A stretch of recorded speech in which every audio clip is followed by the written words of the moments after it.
So finally NEET 2025 हो चुका है खत्म।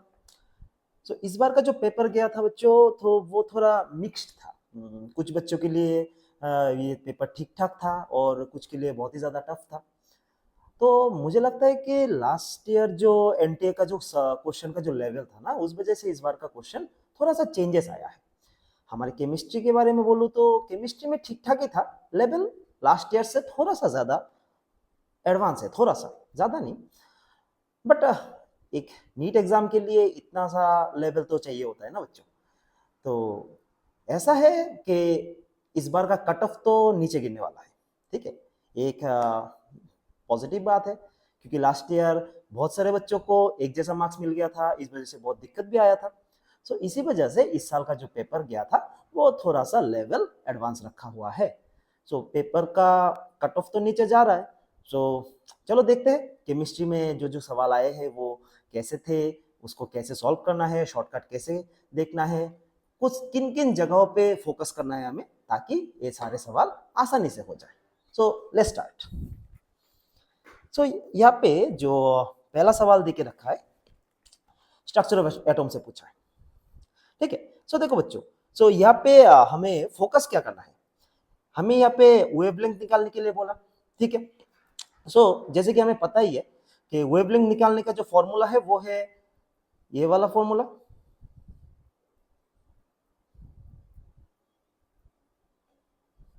इस फॉर्मूला से हम लोग निकाल सकते हैं वेवलेंथ। ठीक है ना। सो तो एक बार तो देखो बच्चों कि यहाँ पे क्या क्या दिया रखा है। n1 जैसे कि मान लेते हैं हम लोग इनिशियल इनिशियल वाला ऑर्बिट है, और n2 हम लोग फाइनल ऑर्बिट मान लेते हैं।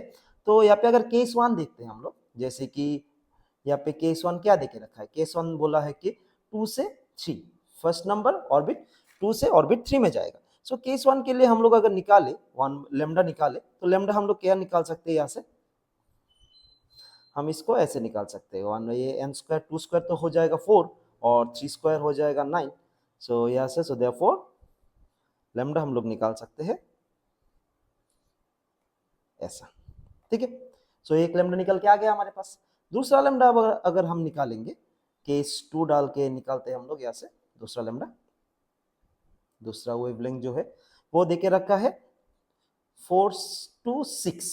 ओके, 4 to 6, 4 to 6 देके रखा है, तो ये डाल देते हैं हम लोग यहाँ पे। 4 का स्क्वायर आ जाएगा 16, और इसका आ जाएगा 36। इसको अगर हम कैलकुलेट करेंगे तो एलसीएम निकालो, एलसीएम निकालने से निकल जाएगा 144 और 5 RH। तो अभी क्या है, अभी हम लोगों को क्या करना है कि इस दो जो वैल्यू है इन दोनों को कंपेयर करना होगा। ठीक है, बहुत इजी है, ये तो हम लोगों ने क्लास में पढ़ा ही है, क्योंकि एकदम बेसिक सा सवाल है ना कि स्ट्रक्चर ऑफ एटम जब शुरू होता है तो वहां पर हम स्पेक्ट्रम जो सवाल सॉल्व करते हैं तो वहां पर ये ऑलरेडी दिया हुआ रहता है। तो इन दोनों को अगर हम सॉल्व करेंगे तो क्या मिल जाएगा हमें,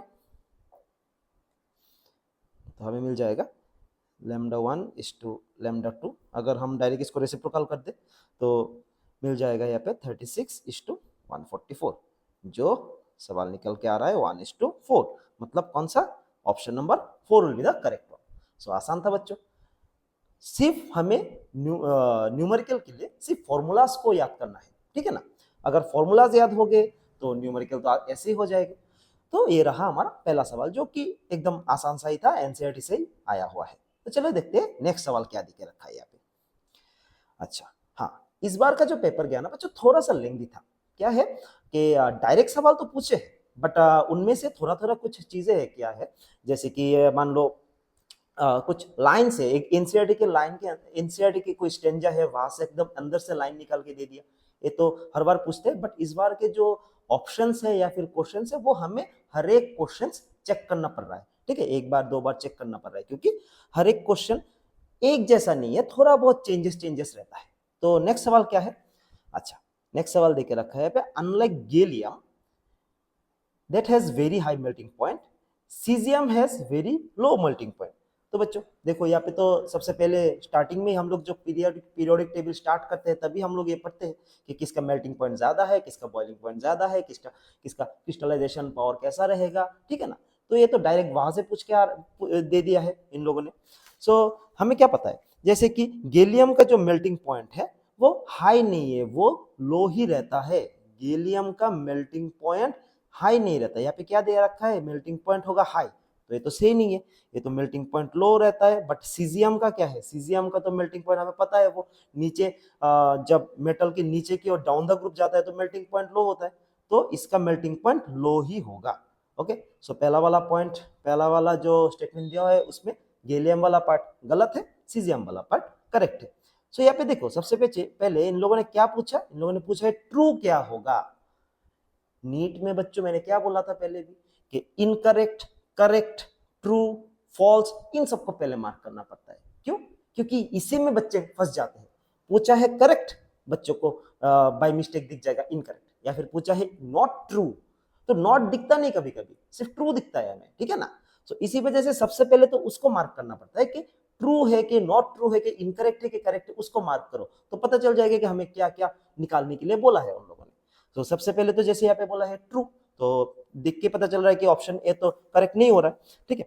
उसके बाद Pauling scale electronegativity values of nitrogen और क्लोरीन नॉट द सेम। अच्छा, सो बच्चों यहाँ पे थोड़ा सा एक प्रॉब्लम नहीं है, बट थोड़ा सा एक कॉन्सेप्ट को लेके कुछ अनबन है। जैसे कि अगर रियलिटी में बोलूं, पाउलिंग स्केल नाइट्रोजन का निकल के आता है 3.06 और क्लोरीन का आता है 3.16। This the actual value. But NCERT में क्या बोला है, एनसीईआरटी में तो दोनों को इक्वल बोल के रखा है ना, नाइट्रोजन इक्वल्स टू क्लोरीन, इन दोनों का इलेक्ट्रोनेगेटिविटी हम लोग 3 ही पकड़ते हैं। तो अगर एनसीईआरटी की माने तो ये बात नॉट द सेम, ये बात गलत हो गया है। बट रियलिटी में, ओरिजिनल में ये तो 3.06 और एक्चुअल में ये एग्जैक्ट इक्वल नहीं है, बट अकॉर्डिंग टू एनसीईआरटी हमें इनको सेम ही पकड़ना पड़ेगा।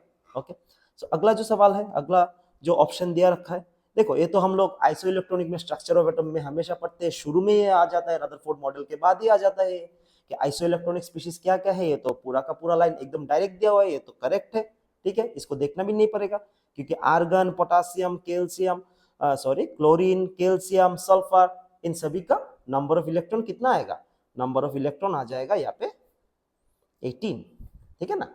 सो ये तो सारे के सारे आइसो इलेक्ट्रॉनिक बन गए। अच्छा, सो अगला जो स्टेटमेंट दिया रखा है कि correct order of first ionization enthalpy, तो क्या है, इस पे हमें फोकस करने की जरूरत है, एल्यूमिनियम और मैग्नीशियम की। थोड़ा याद करो ना बच्चों, हम लोगों ने जब पढ़ाया था तो देखा था कि मैग्नीशियम का आयोनाइजेशन एनर्जी एल्यूमिनियम से ज्यादा होता है। यहाँ पे तो पीछे देके रखा है, तो ये तो गलत हो गया, तो इसको हम कैंसिल कर सकते हैं। और आखिर में क्या दिया है, atomic radius of caesium is greater than that of lithium and rubidium. ये तो 9th स्टैंडर्ड के बच्चे को भी पता है कि हम जब डाउन द ग्रुप जाते हैं तो साइज क्या होता है, साइज इंक्रीज करते हैं, ठीक है ना, इंक्रीज हो रहा है, तो इसी वजह से सीजियम मतलब लिथियम से जब हम नीचे की ओर जाएंगे, lithium, sodium, potassium, rubidium, caesium, so ऊपर से जब नीचे की ओर जाएंगे तो साइज तो बढ़ेगा। तो option number, statement number E is the correct. तो यहाँ पे क्या क्या दिखा रहा है, यहाँ पे जैसे कि हम लोगों को पता चल रहा है कि ये C and E is correct. तो देखो कहां पर दिया है, C and E is the correct one, so the option number 2 will be the correct one for this question. I hope तुम लोगों ने सभी ने 2 ही चूज किया है, ठीक है ना, क्योंकि ये बहुत सारे डिफरेंट पार्ट से आया हुआ है क्वेश्चन। तो अगर पीरियोडिक टेबल किसी को बहुत अच्छे से पता है तो उसको तो ये क्वेश्चन बहुत आसानी से हो जाएगा, है कि नहीं। चलो अगला सवाल देखते हैं। अच्छा, तो यहाँ पर तो बहुत ही आसान सा सवाल दिया हुआ है। मान के चलते हैं कि कोई बच्चा प्रैक्टिकल केमिस्ट्री बहुत ध्यान से पढ़ा ही नहीं, बट सॉल्ट एनालिसिस के लिए सिर्फ ग्रुप पढ़ के चले गया, ठीक है, सिर्फ ग्रुप भी अगर पढ़ के चले जाए ना तो भी उसको ये वाला क्वेश्चन आ जाएगा, है कि नहीं बच्चों। तो ये तो बहुत आसान सा सवाल देके रखा है यहाँ पे कि डायरेक्ट सवाल दिया है, डायरेक्ट कनेक्शन दो, ये तो हम लोगों ने क्लास में पढ़ा ही है, तो ये तो बहुत ईजी है। चलो देखते हैं इसका आंसर क्या होगा। क्वालिटेटिव एनालिसिस जब हम करते हैं तो ये डायरेक्ट कनेक्शन मिल जाता है कि नहीं। सो इसमें जैसे दिया दे के रखा है कोबल्ट, सो कोबल्ट तो जाएगा ग्रुप 4 के साथ, ठीक है, ऑप्शन नंबर यहाँ पे लिस्ट नंबर 3 पे जाएगा ग्रुप 4 के साथ। फिर जा रहा है हमारा मैग्नीशियम, ठीक है, मैग्नीशियम जाएगा ग्रुप 4 के साथ। उसके बाद लेड आ रहा है, लेड जाएगा हमारा ग्रुप 1 के साथ, और एल्यूमिनियम आ रहा है, एल्यूमिनियम कौन सा बचेगा, यहाँ पे चला जाएगा ग्रुप 3 के साथ। सो ए जा रहा है हमारे ग्रुप 4 के साथ, ए हो रहा है 4 के साथ। बी मतलब मैग्नीशियम, मैग्नीशियम हो रहा है ग्रुप 6 के साथ।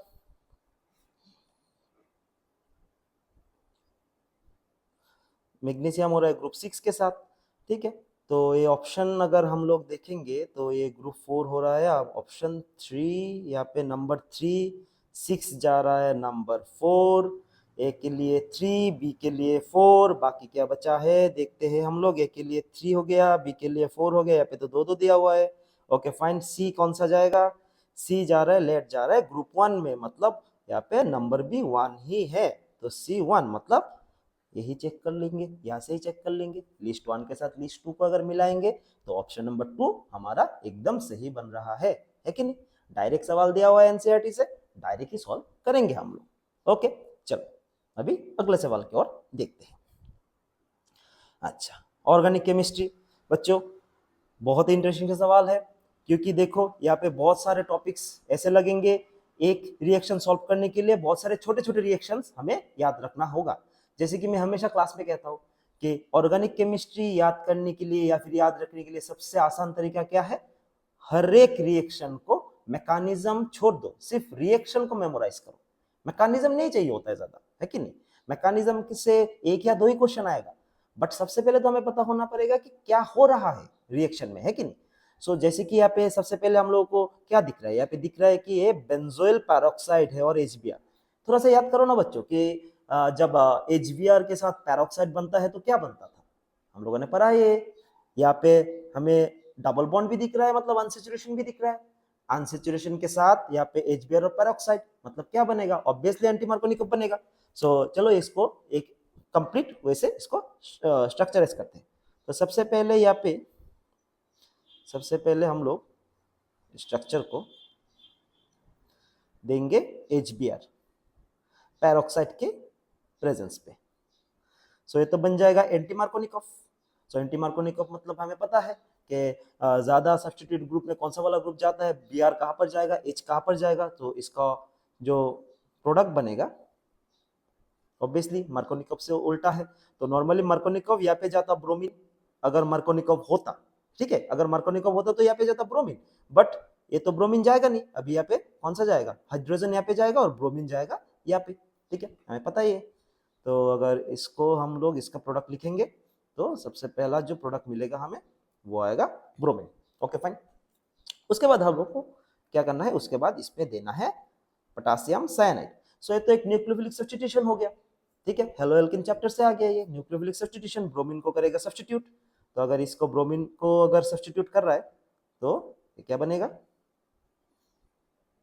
ऐसा स्ट्रक्चर बनेगा। अगला क्या दे के रखा है, अगला दिया है sodium amalgam in the presence of alcohol. Okay, so हमें क्या पता है कि sodium amalgam in presence of alcohol एक रिड्यूसिंग एजेंट की थ्रू काम करते हैं, रिड्यूसिंग एजेंट की जैसे काम करते हैं, है कि नहीं। वो साइनाइड को रिड्यूस करेगा और यहाँ से ये फॉर्म क्या करेगा, फर्स्ट डिग्री एमीन और प्राइमरी एमीन्स फॉर्म करेगा। सो यहाँ पर अगर हम लोग सोडियम और अल्कोहल डालते हैं तो ये साइनाइड जो है, साइनाइड कन्वर्ट हो जाएगा प्राइमरी एमीन्स पे। तो प्राइमरी एमीन्स अगर हो रहा है ये बनेगा स्ट्रक्चर। सो देखो ऐसा वाला ऑप्शन कहां पर दिया हुआ है, हमें क्लियरली दिख रहा है, option number 1 is the correct one, because इसमें ही यही वाला सेम टू सेम स्ट्रक्चर बन रहा है। So option 1 will be the correct one. So बहुत ही इजी था, एक छोटा छोटा रिएक्शंस हमें अगर याद रखेंगे तो पूरा स्ट्रक्चर, पूरा क्वेश्चन सॉल्व हो जाएगा आसानी से, ठीक है बच्चों। चलो फिर अभी अगला सवाल की ओर जाते हैं। नेक्स्ट सवाल, क्वेश्चन नंबर 50। ओके, तो फिर से यहाँ पे स्ट्रक्चर ऑफ एटम से दिया हुआ है, अभी स्ट्रक्चर ऑफ एटम से दो क्वेश्चन आ गए, दो सवाल आ गए, ठीक है। सो बहुत ही बेसिक सा सवाल है, आई थिंक ये पीआईक्यू से ही आया है, क्योंकि कुछ साल पहले भी एनर्जी और रेडियस निकालने के लिए एक दो सवाल आया था, तो उसी टाइप की कुछ कुछ सवाल दिया हुआ है, बट टफ नहीं है, ठीक है। तो देखते हैं क्या क्या सवाल दिया, क्या क्या पूछ रखे हैं उन्होंने। सबसे पहले तो पूछा है कि एनर्जी और radius, energy of radius of first Bohr orbit किसका निकालने के लिए, हीलियम प्लस और लिथियम प्लस 2, मतलब हाइड्रोजन लाइक एटम्स।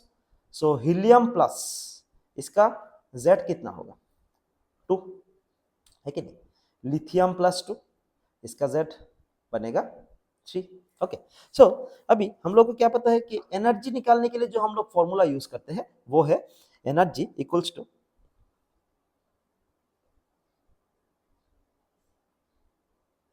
ये वाला है एनर्जी निकालने के लिए फॉर्मूला, और अगला जो फॉर्मूला है वो रेडियस निकालने के लिए वो है n²/z। फाइन, तो इसी फॉर्मूले से हम लोग निकाल सकते हैं इसको। इस पे अगर डाल देंगे वैल्यूज तो क्या क्या पूछा है कि फर्स्ट ऑर्बिट बोला है ना, फर्स्ट ऑर्बिट बोला है तो हर एक के लिए n का वैल्यू कितना आ जाएगा, 1 आ जाएगा, और हीलियम के लिए z का वैल्यू है 2 और लिथियम के लिए z का वैल्यू है 3। तो निकालते हैं, बिठाते हैं, इसको बिठा के देखते हैं कि क्या क्या बन रहा है, यहाँ पे कैलकुलेशन करेंगे, आसान सा कैलकुलेशन है। Okay, so energy for helium plus निकालते हैं सबसे पहले, energy for helium plus. R इसका वैल्यू देखो दिया हुआ है यहाँ पे -2.18 10⁻18, z डालेंगे यहाँ पे 2² / 1²। ओके, सो 4 से मल्टीप्लाई करेंगे सो आ जाएगा 8.72।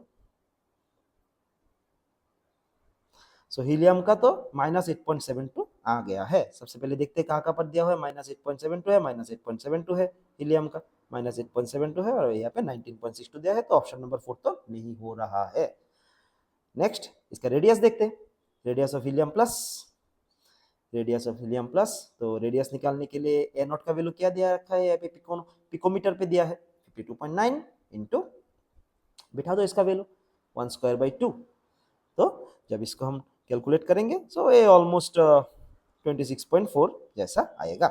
सो यहाँ पे 26.4 तो हर एक जगह पे दिया हुआ है कि नहीं ना, इस पे नहीं दिया है तो ऑप्शन नंबर 2 नहीं हो रहा है, ऑप्शन नंबर 2 भी करेक्ट नहीं हो रहा है क्योंकि मिल नहीं रहा है।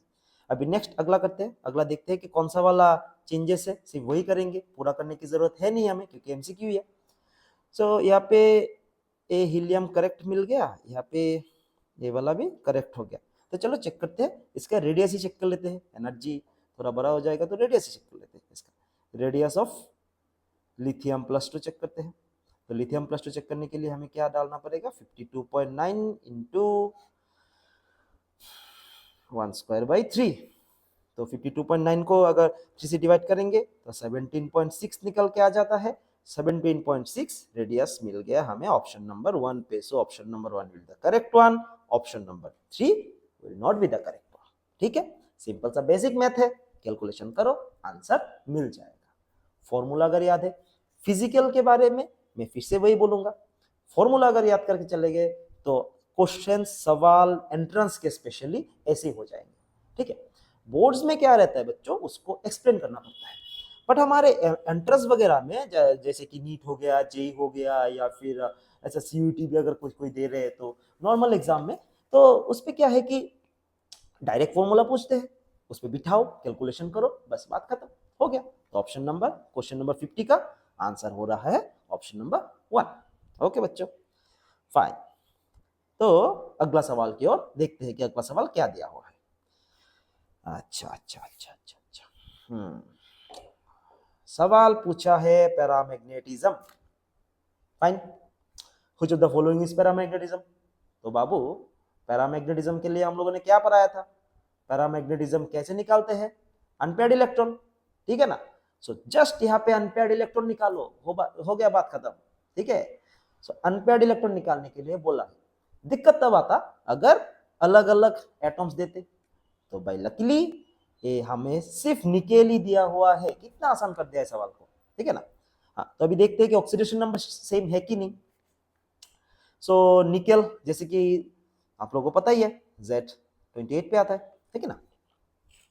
सो इसको अगर हम लोग इसका क्या क्या देखेंगे, इसका क्या क्या दिया रखा है यहाँ पे, निकेल का ये हो गया +2, ये हो गया 0, इसका हो गया +2 और 0, मतलब निकेल +2 और निकेल 0 का ही निकालने के लिए बोला।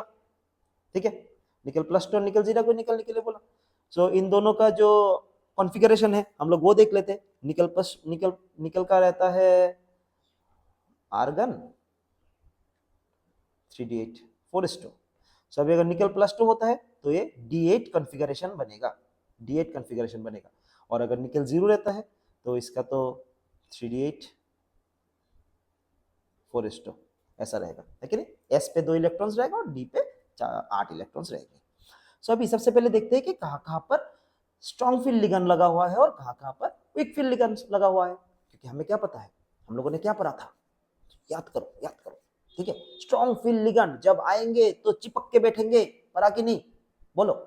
स्ट्रॉन्ग फील्ड लिगैंड जब आएंगे तो इलेक्ट्रॉन्स चिपक के बैठते हैं, और वीक फील्ड लिगैंड जब आते हैं तो उनको वो इलेक्ट्रॉन्स अलग अलग करके बैठ सकते हैं, मतलब पेयरिंग नहीं होता, है कि नहीं? सो क्लोरीन, यहाँ पे सबसे पहले तो स्ट्रॉन्ग फील्ड लिगैंड्स क्या क्या है वो देख लेते हैं एक बार। सबसे पहले क्या क्या स्ट्रॉन्ग फील्ड लिगैंड्स है यहाँ पे, देखो। Carbon monoxide strong field ligand हो गया, साइनाइड स्ट्रॉन्ग फील्ड लिगैंड हो गया, triphenyl phosphate strong field ligand हो गया, ठीक है? तीन तीन तो स्ट्रॉन्ग फील्ड लिगैंड ही देके रखे हैं, और बाकी के जो दिया हुआ है क्लोरीन और वाटर मॉलिक्यूल्स, ये तो वीक फील्ड लिगैंड्स की तरह काम करेंगे। तो पूछ रहे कि यहाँ पे हम लोगों को क्या क्या पैरामैग्नेटिक मिलेगा, मतलब हमें ये पता चल रहा है यहाँ से कि अगर हम लोग चेक करेंगे तो D8 में, जैसे कि मान लो ये D8 का हो गया, D8 का पहला वाला सवाल करते हैं, तो इसका इलेक्ट्रॉनिक कॉन्फ़िगरेशन अगर हम निकालेंगे तो ये वीक फील्ड है, तो वीक फील्ड होने से तो ये अलग अलग बैठेंगे, ये अलग अलग बैठ गया, ठीक है? अनपेयर्ड इलेक्ट्रॉन मिल गया तो ये तो पैरामैग्नेटिक होगा पक्का पक्का। ये हो गया हमारा कार्बन मोनोऑक्साइड वाला, स्ट्रॉन्ग फील्ड लिगैंड है तो चिपक के बैठेंगे सारे के सारे इलेक्ट्रॉन्स, मतलब। और जो 2 इलेक्ट्रॉन्स बचा हुआ है S में, S सबशेल में जो बचा हुआ है वो यहाँ पे आ जाएगा, वो यहाँ पे आ जाएगा, है कि नहीं? तो यहाँ पे आ जाने से तो ये पेयर्ड हो गया, तो ये हो गया डायमैग्नेटिक, ये डायमैग्नेटिक, ये कैंसिल हो गया। यहाँ पे C का निकल का ये +2 है, तो +2 अगर D8 कॉन्फ़िगरेशन में अगर हम लोग स्ट्रॉन्ग फील्ड लिगैंड डालेंगे तो क्या होगा, स्ट्रॉन्ग फील्ड लिगैंड डालेंगे तो स्ट्रॉन्ग फील्ड लिगैंड डालेंगे तो सारे के सारे इलेक्ट्रॉन्स एक साथ पेयरिंग हो जाएगा, तो ये भी तो डायमैग्नेटिक बन गया, ये भी डायमैग्नेटिक बन गया। इस पे तो 0 है, तो 0 वाला तो हम लोगों ने ऑलरेडी कर लिया है ना, तो ये भी डायमैग्नेटिक बन जाएगा। तो ये भी नहीं हो रहा है तो बाकी क्या बचा, इस पे तो +2 है, तो +2 में अगर W फील्ड लिगैंड डालेंगे तो क्या रहेगा, इस पे अनपेयर्ड इलेक्ट्रॉन दिख जाएगा। सो A and D is the correct answer. तो ढूंढो कहां पर मिलेगा A एंड D, हमें दिख रहा है, क्लियरली दिख रहा है, option number 3 is the correct one. इस पे A एंड D हमें डायरेक्टली मिल गया, है कि नहीं? आसान सा सवाल ही था कोऑर्डिनेशन केमिस्ट्री से, ठीक है? क्योंकि कोऑर्डिनेशन केमिस्ट्री से नॉर्मली क्या पूछते हैं, मैग्नेटिक बिहेवियर पूछते हैं, या फिर वेवलेंथ एब्जॉर्ब कितना हुआ है वैसा वाला सवाल पूछते हैं, कलर्ड कभी कभी पूछ लेते हैं, है कि नहीं? क्रिस्टल फील्ड स्टेबलाइजेशन एनर्जी ये सब पूछ लेते हैं, कंडक्टिविटी पूछ लेते हैं कभी कभी, ठीक है? तो ये तो एकदम कॉमन टॉपिक में से आ गया, ऐसा तो नहीं कुछ अलग ही टॉपिक दे के रखा है। कोई भी बच्चा जो सिंसियरली पढ़ा होगा ना कोऑर्डिनेट केमिस्ट्री, वो तो जरूर ये मैग्नेटिक इफेक्ट वाला पार्ट जरूर पढ़ा होगा, ठीक है बच्चों? चलो फाइन, नेक्स्ट अभी अगला सवाल की ओर जाते हैं। क्या दे के रखा है अगला सवाल? अच्छा, ऐसा स्टेटमेंट देके सवाल, स्टेटमेंट जैसा सवाल देके रखा है। सो बच्चों देखो यहाँ पे हम लोग किस बात में फोकस करेंगे, ठीक है? हम लोग फोकस करेंगे मोस्ट एप्रोप्रिएट, मतलब इस पे गलत भी हो सकता है कुछ कुछ, ठीक है? ये नहीं पूछा है कि करेक्ट, इन लोगों ने क्या पूछा, मोस्ट एप्रोप्रिएट, मतलब कितना परसेंटेज लगता है कि ये करेक्ट है, ठीक है? मोस्ट एप्रोप्रिएट पूछा है। तो देखते हैं क्या सवाल, स्टेटमेंट क्या देके रखा है। Like nitrogen that can form ammonia, हाँ नाइट्रोजन तो एमोनिया बना सकता है NH3 में, ठीक है? Like nitrogen that can form ammonia, arsenic can form arsine. तो जैसे कि हमें पता है अर्साइन का फॉर्मूला ASH3, ये है अर्साइन, तो ये तो करेक्ट है, ठीक है? ये तो करेक्ट है। दूसरा वाला क्या देके रखा है, antimony can not form antimony peroxide. देखो एंटीमोनी नाइट्रोजन के ग्रुप से है, ठीक है? तो जैसे कि नाइट्रोजन या फिर फॉस्फोरस ग्रुप 15, वो तो +5 ऑक्सीडेशन स्टेट दिखा ही सकते हैं कि नहीं? तो एंटीमोनी +5 तो दिखा ही सकता है, तो अगर एंटीमोनी +5 दिखाएगा तो वो तो जरूर एंटीमोनी पेंटॉक्साइड बनाएगा। बट यहाँ पे क्या बोल के रखा है कि कैन नॉट फॉर्म, तो ये तो गलत हो गया है, statement 2 is not the correct one. So हमें आंसर क्या मिलेगा कि statement 1 is correct, statement 1 is correct but statement 2 is incorrect. So question number option number 3 will be the correct one. इस सेक्शन का ऑप्शन नंबर 3, क्योंकि ये group 15 से आ रहा है, तो ग्रुप 15 से अगर आएगा तो +5 ऑक्सीडेशन स्टेट बनाना तो सिंपल सा बात है कि नहीं। फाइन, चलो अगला सवाल की ओर बढ़ते हैं।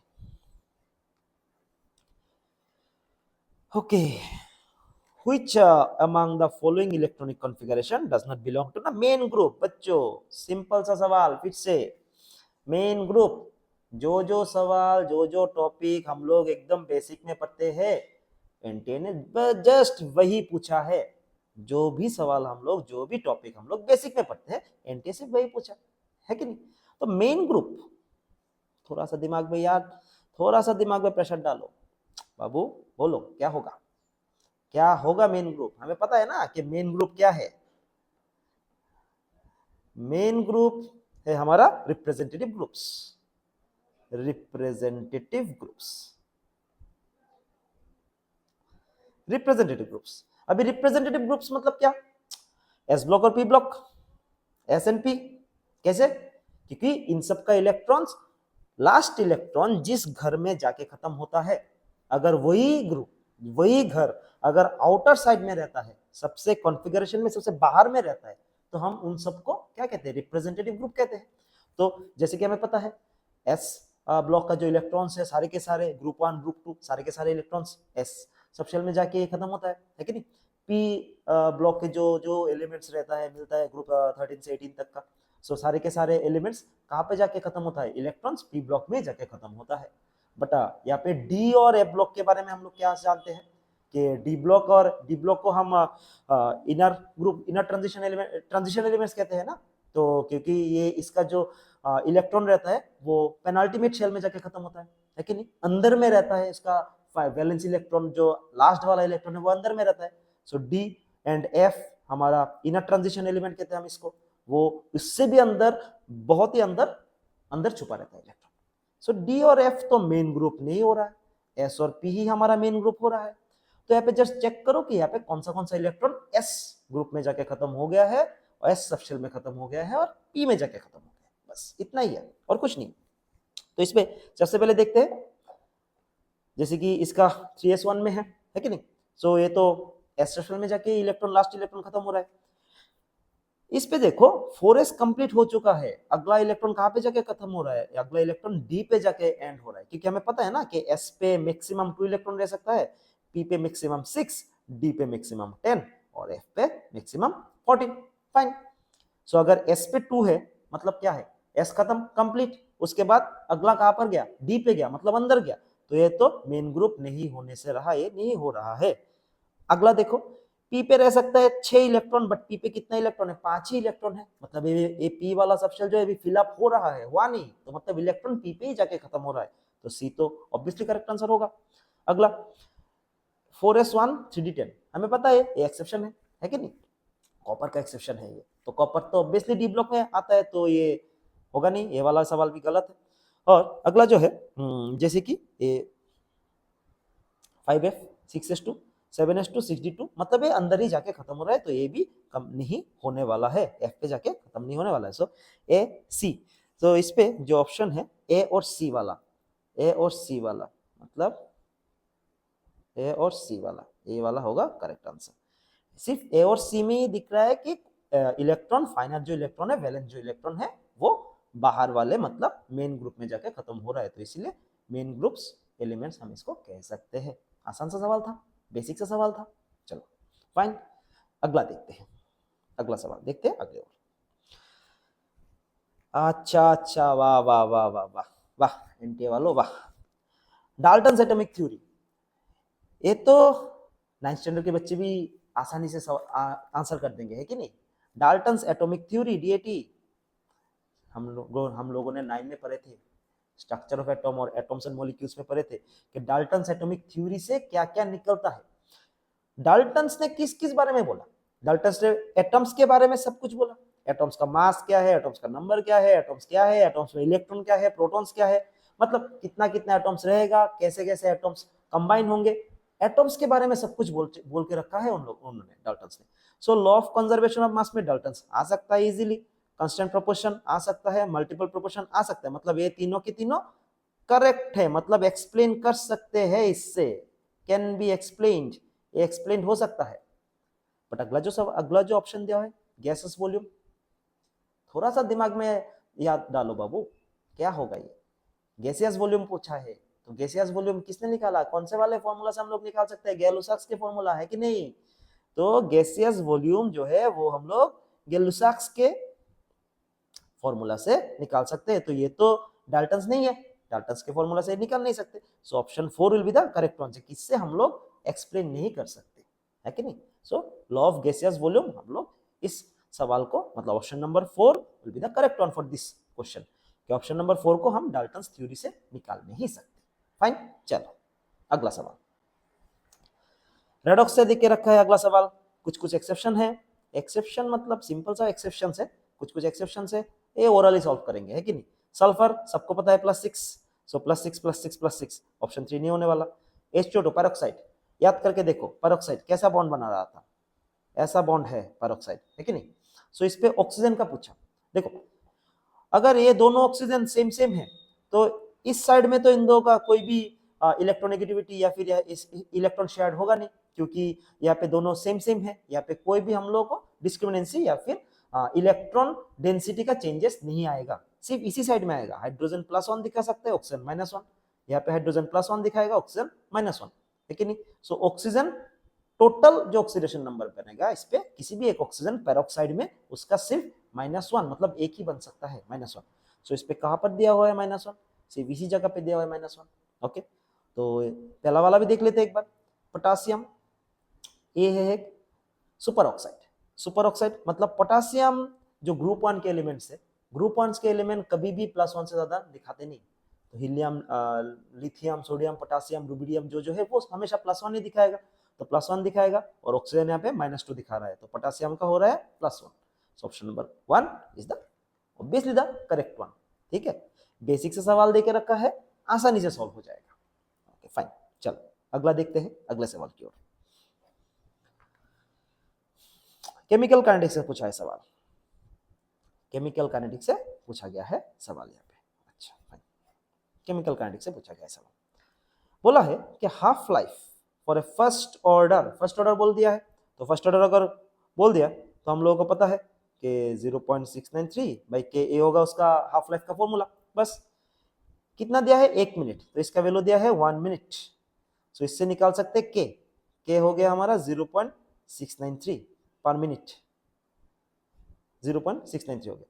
Then time required to for 99.9% completion, मतलब अगर हमारे पास जो सब्सटेंस है वो अगर 100 ग्राम का हो रहा है तो ये टूट के अभी 99.9% 99.9% ये ऑब्वियसली क्या हो जाएगा, कंप्लीट हो जाएगा रिएक्शन, मतलब ये रिएक्शन में पार्टिसिपेट कर लेगा, तो बाकी कितना बचेगा 0.1%, है कि नहीं। तो अगर 100 ग्राम का लिया तो बचेगा कितना 0.1 ग्राम, तो इतना ही है। तो ये है हमारा इनिशियल और ये है हमारा रिमेनिंग, तो डालते हैं इसको फॉर्मूला में, ये है हमारा रिमेनिंग, तो डालते हैं इसको सिंपल सा फॉर्मूला में, क्या क्या था फॉर्मूला फर्स्ट ऑर्डर का, सबको पता है, T = 2.303/K log A0/A initial, तो डालो इस पे सब कुछ सारे के सारे वैल्यूज, सब तो फॉर्मूलास दिया हुआ है यहाँ पे हमें, 2.303 divided by 0.693 log 100 divided by 1, तो इसको अगर हम लोग कैलकुलेट करेंगे तो यहाँ से आ जाएगा log 3 2.303/6.93 इंटू log 10⁻³ आ जाएगा, तो इसको हम लोग यहाँ पे सवाल को यहाँ पे करते हैं, सो 3 आगे आ जाएगा, 3 इंटू 2.3 0.693 बनेगा 0.693, ओके 0.693, तो इसको अगर हम लोग कैलकुलेशन करेंगे तो आसानी से क्या बनेगा 3 से मल्टीप्लाई करेंगे तो 10 मिनट्स, 3 से मल्टीप्लाई करेंगे तो बन जाएगा हमारा 10 मिनट्स। ठीक है, सो 10 मिनट्स दिया हुआ है यहाँ पे ऑप्शन नंबर 4 पे। सिंपल सा सवाल था, फर्स्ट ऑर्डर से पूछा है। फर्स्ट ऑर्डर हमें पता है कि फर्स्ट ऑर्डर में मैक्सिमम टाइम आता है, सेकंड ऑर्डर है थर्ड ऑर्डर से तो सवाल पूछते नहीं इतना सारा ज्यादा। ओके फाइन, चलो आसान सा था, सिंपल सा, एक बार दिल पे हाथ रख के बोल दो सिंपल था कि नहीं, है कि नहीं। हम लोगों ने सभी ने किया है ऐसा वाला सवाल, बोर्ड के लिए एंट्रेंस के लिए जो बच्चा बेसिक स्टडी करेगा वो बच्चा ऐसा सवाल तो पक्का पक्का करेगा, है कि नहीं। फाइन, चलो अगला, अगला वाला पूछते हैं कोऑर्डिनेट केमिस्ट्री से। The correct order of wavelength of light absorbed by the following complexes.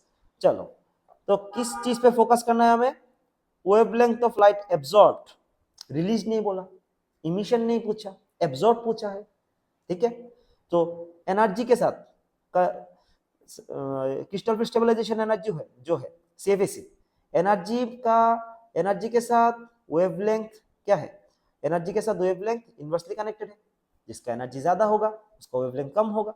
So energy किसका ज्यादा होता है, CFL SFL, strong field ligand अगर जिसका होगा तो उसका एनर्जी ज्यादा होगा, उसका एब्जॉर्ब्ड वेवलेंथ घट जाएगा। तो यहाँ पे देखो strong field ligand, strongest field ligand यहाँ पे कौन सा वाला देके रखा है, साइनाइड है स्ट्रॉन्गेस्ट फील्ड लिगेंड, तो इसका सबसे कम ही होने वाला है, तो बी होगा सबसे कम।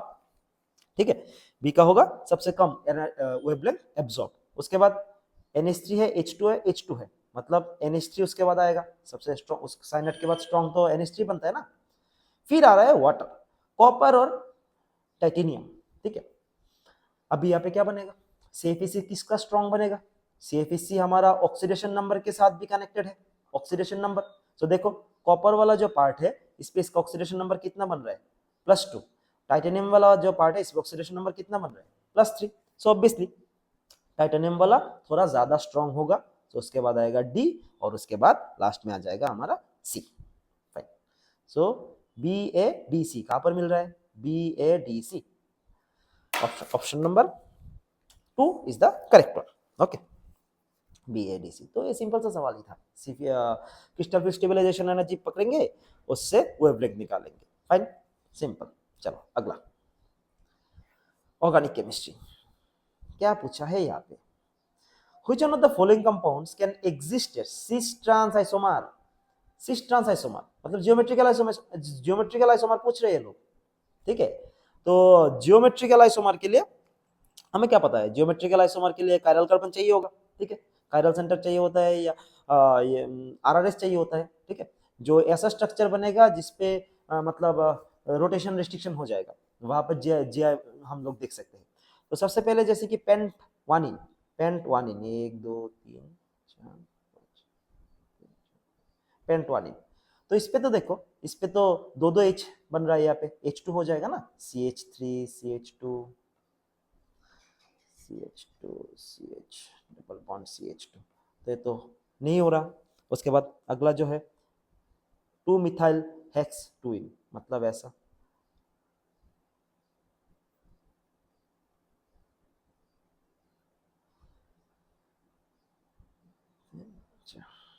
तो इस कार्बन पे भी, इस कार्बन पे भी आइडेंटिकल स्ट्रक्चर लगा हुआ है, तो कायरल तो नहीं बनेगा, तो ये वाला भी नहीं हो रहा है। 1 कॉमन डाइमिथाइल साइक्लोप्रोपेन, तो साइक्लोप्रोपेन रिंग स्ट्रक्चर है, ये साइक्लोप्रोपेन, और इस पे एक ही नंबर पे दो दो लगा हुआ है, तो एक ही जगह पे अगर दो लगा आइडेंटिकल बन गया, तो इस पे भी कायरलिटी नहीं दिख रहा है, तो ये भी नहीं बनेगा। बाकी क्या बचा, 1,2 डाइमिथाइल साइक्लोहेक्सेन, तो साइक्लोहेक्सेन में देखो बच्चों, हम लोग इसको ऐसे लिख सकते हैं, वोएजन ड्रेस स्ट्रक्चर में लिख सकते हैं, यहाँ पे एक CH3 डाल दो और पीछे एक CH3 डाल दो, तो ये तो कंप्लीटली अलग अलग दिख रहा है ना, एक सामने एक पीछे, एक ऐसा स्ट्रक्चर बन सकता है और दूसरा वाला स्ट्रक्चर कैसा बन सकता है, दूसरा वाला स्ट्रक्चर ऐसा बन सकता है।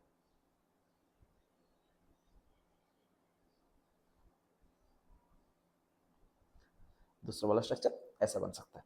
तो अगर यहाँ पे हम लोग क्लियरली दिख रहे हैं कि यहाँ पे दो अलग अलग स्ट्रक्चर है, सो obviously this option 4 will be the correct one. इसी पे हम लोगों को सीस और ट्रांस दिख जाएगा, कोई दिक्कत नहीं होगा इस पे, है कि फाइन। चलो नेक्स्ट, क्या पूछा है, phosphoric acid, phosphoric acid, H3PO4 के बारे में पूछ रहे हैं ये लोग। 3 steps with their ionization constant. Phosphoric acid को अगर हम तोड़ेंगे, आयनाइजेशन करेंगे तो क्या क्या बनेगा? एक बनेगा, इसके लिए हम लोग मान लेते हैं K1। फिर रिप्लेसेबल हाइड्रोजन तो 3 है, तो 3 बार तो इसको हम लोग आयोनाइज कर ही सकते हैं।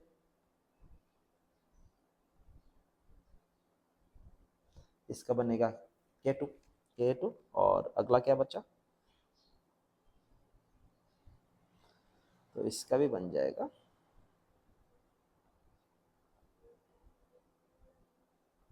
K3। ओके, सो टोटल अगर हम लोग चेक करेंगे तो टोटल कितना आएगा? K अगर आएगा तो ये सारे के सारे को मल्टीप्लाई करेंगे तो K डायरेक्टली निकल के आ जाएगा, ये हमारा टोटल। ठीक है, इसको अगर लॉगरिथम करेंगे, लॉग डालेंगे तो देखो पहला वाला लाइन तो ठीक बन रहा है इस पे। ठीक है, fine. H3PO4 is stronger acid than H2PO4 minus, and obviously पहला वाला जो हाइड्रोजन निकलेगा तब उस पे इफेक्टिव न्यूक्लियर चार्ज भी कुछ नहीं है इस पे। ठीक है, तो इजीली यहाँ से हाइड्रोजन निकल सकता है, आराम से निकल जाएगा, कोई दिक्कत नहीं होगा। बाकियों से जब निकलने की कोशिश करेंगे तो थोड़ा सा तो इस पे अट्रैक्शन काम लग जाएगा ना, तो इस वजह से हाइड्रोजन को निकालना थोड़ा सा दिक्कत हो जाएगा। तो H3PO4 तो ऑब्वियसली स्ट्रॉन्गर वन ही है। So B is the correct one. C पे क्या दिया है? सी पे दिया है कि K1। अगर हम लोग ए वाला बात को एग्री करते हैं, ऑप्शन स्टेटमेंट बी को एग्री करते हैं, तो ऑप्शन स्टेटमेंट सी तो करेक्ट बन रहा है, तो C is the also correct one. Fine, A B C correct है। डी पे क्या बन रहा है? अच्छा देखो, ये जो फॉर्मूला दिया हुआ है कहीं पर भी हम लोग इसके साथ एग्री नहीं करते, कोई गारंटी नहीं है। हाँ, हो सकता है किसी किसी कंपाउंड में बन जाएगा, पर कोई गारंटी नहीं है। फिर ऐसा कोई हम लोगों ने फॉर्मूला देखा ही नहीं कि ऐसा पक्का पक्का होगा हमेशा हर बार के लिए, है कि नहीं? नहीं होगा ना। तो इस वजह से ए वाला ऑप्शन तो करेक्ट नहीं है। तो क्या बचा? ए बी सी करेक्ट है, ए बी सी करेक्ट है, तो ए बी सी वाला ए वाला पार्ट हो जाएगा correct. Option number 4 will be the correct one. Simple सा सवाल था, बेसिक अंडरस्टैंडिंग के ऊपर से पूछा गया सवाल है। चलो अगला देखते हैं, question number 60। Fine, not give benzene as the product. क्या पूछा कि which of the following reaction does not give benzene as the product. बहुत ही बेसिक सा सवाल है बच्चों। जो ऑर्गेनिक केमिस्ट्री जब हम शुरू करते हैं, जीओसी और हाइड्रोकार्बन में बेंजीन फॉर्मेशन, एरोमेटिक कंपाउंड जब शुरू करते हैं तो यही सारे क्वेश्चन हम पढ़ते हैं कि नहीं? थोड़ा तो याद करो बच्चों, याद करके देखो एक बार, एनसीईआरटी के वो सारे लाइंस याद करो, क्या क्या है यहाँ पे देख रखा है कि हाइड्रोकार्बन्स में जो जो लाइंस दिया हुआ है कि बेंजीन हम एरोमेटिक कंपाउंड, जैसे बेंजीन हम कैसे बना सकते हैं, उस पे ये तो हो गया जैसे कि हम लोग का डीकार्बोक्सिलेशन रिएक्शन है कि नहीं, डीकार्बोक्सिलेशन सोडा लाइम से डीकार्बोक्सिलेशन। सो सोडा लाइम से हम लोग करेंगे तो इससे तो ऑब्वियसली ये वाला ग्रुप रिमूव हो जाएगा, कार्बोक्सिलेट ग्रुप यहाँ से रिमूव हो रहा है, तो इससे तो पक्का ही बेंजीन बनेगा इससे। दूसरा वाला ये तो हमारा एरोमेटाइजेशन रिएक्शन है, तो इससे भी क्या बनेगा? इससे भी बेंजीन बनेगा। फाइन, इससे भी बेंजीन बनेगा, इससे भी बेंजीन बनेगा। तीसरा वाला है क्या? ये पॉलीमराइजेशन रिएक्शन है, याद करके देखो, पॉलीमराइजेशन रिएक्शन है। रेड हॉट आयरन के ऊपर से अगर हम चलाएंगे तो इसका क्या बनेगा? तो इसका बेंजीन ही बनेगा, तो इसका बेंजीन ही बनेगा, तो इससे भी बेंजीन ही बन सकता है। डायजोनियम क्लोराइड, अगर डायजोनियम क्लोराइड को हम लोग गर्म पानी देंगे, गर्म पानी से उबालेंगे या फिर हीट करेंगे तो क्या बनता है? ये हाइड्रोक्सी ग्रुप इसके अंदर जाता है, लेकिन हाइड्रोक्सी ग्रुप जाएगा तो ये बनाएगा फिनॉल, ये बेंजीन नहीं बनाएगा। ठीक है, fine. So this one will be the correct one. Diazonium salt को अगर वार्म करेंगे गर्म पानी से तो इससे क्या बनेगा? फिनॉल बनेगा। फाइन, तो 1 2 3 is not the correct one. चलो नेक्स्ट इलेक्ट्रोकेमिस्ट्री से पूछा गया है सवाल। तो इस पे क्या पूछ रहे हैं कि मोलर कंडक्टिविटी दे के रखा है। ठीक है, तो मोलर कंडक्टिविटी अगर दे के रखा है तो इस पे हम लोग कैसे निकाल सकते हैं? सवाल देखते हैं। सबसे पहले क्या क्या देखे रखा है? If the molar conductivity of 0.50 mole per litre solution है, कंसंट्रेशन दिया है ये मोनोबेसिक एसिड H मान के चलते हैं, H ये अगर टूटेगा तो क्या बनेगा?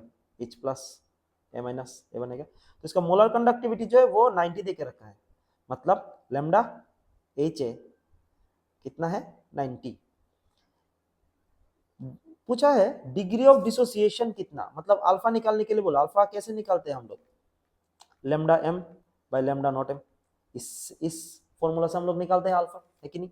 सो इस पे लैम्डा नॉट एम दिया है कि नहीं, नहीं दिया है। लैम्डा नॉट एम के लिए हम लोगों को कोलरास लॉ यूज करना पड़ेगा। जैसे कि हमें पता है कि एच ए का ये एच ए जो बनेगा इसका लैम्डा नॉट प्लस और लैम्डा नॉट माइनस से बन जाएगा। एच ए को अगर हम लोग तोड़ेंगे तो इसका जो टोटल कंडक्टिविटी है स्टैंडर्ड कंडीशन में वो इसका आयनिक कंडक्टिविटी से बन जाएगा। तो आयनिक कंडक्टिविटी क्या देख के रखा है 349.6 प्लस 50.4, ठीक है। सो इसका बन रहा है 400। इसको अगर हम लोग डालेंगे इस जगह पे तो अल्फा बनेगा 90/400, 90/400। सो मतलब ये अराउंड 0.2 और 5 या 0.225, मतलब option number 3 is the correct one. Direct सवाल पूछा है, डायरेक्ट कैलकुलेशन से आ जाएगा। अभी तक जितने भी हम लोगों ने न्यूमेरिकल किया है, ठीक है, सारे के सारे न्यूमेरिकल्स में हम लोगों को डायरेक्ट फॉर्मूला से सवाल निकालने के लिए बोला, ठीक है फाइन। चलो नेक्स्ट अगला सवाल। टू स्टेटमेंट दिया हुआ है, a hypothetical diatomic molecules with bond order 0 is quite stable। वाह वाह वाह वाह वाह वाह वाह, कितना ही और सिंपल कर सकते हैं। डायटोमिक मॉलिक्यूल्स, डायटोमिक मॉलिक्यूल्स मतलब कुछ भी मान लो, A2 मान के चलते हैं डायटोमिक मॉलिक्यूल्स। अगर दो एटॉम्स एक के साथ एक बॉन्ड बना रहा है, एक के साथ एक जुड़ा हुआ है, तो either single bond, double bond या ट्रिपल बॉन्ड, कुछ ना कुछ तो होगा। जीरो बॉन्ड किस में होता है, हम लोगों ने पढ़ा था हीलियम 2, वो एग्जिस्ट नहीं करता। क्यों, क्योंकि इसका बॉन्ड ऑर्डर था 0, हीलियम +2, हीलियम 2 में, ठीक है। तो 0 बॉन्ड ऑर्डर में वो एग्जिस्ट ही नहीं करेगा, तो स्टेबल कैसे होगा। तो पहला वाला तो इनकरेक्ट है, क्वाइट स्टेबल, स्टेबल नहीं होगा, अनस्टेबल हो जाएगा। A bond order increases the bond length increases, as bond order increases bond length increases, ठीक है। तो क्या बोला है, बॉन्ड ऑर्डर इंक्रीजेस।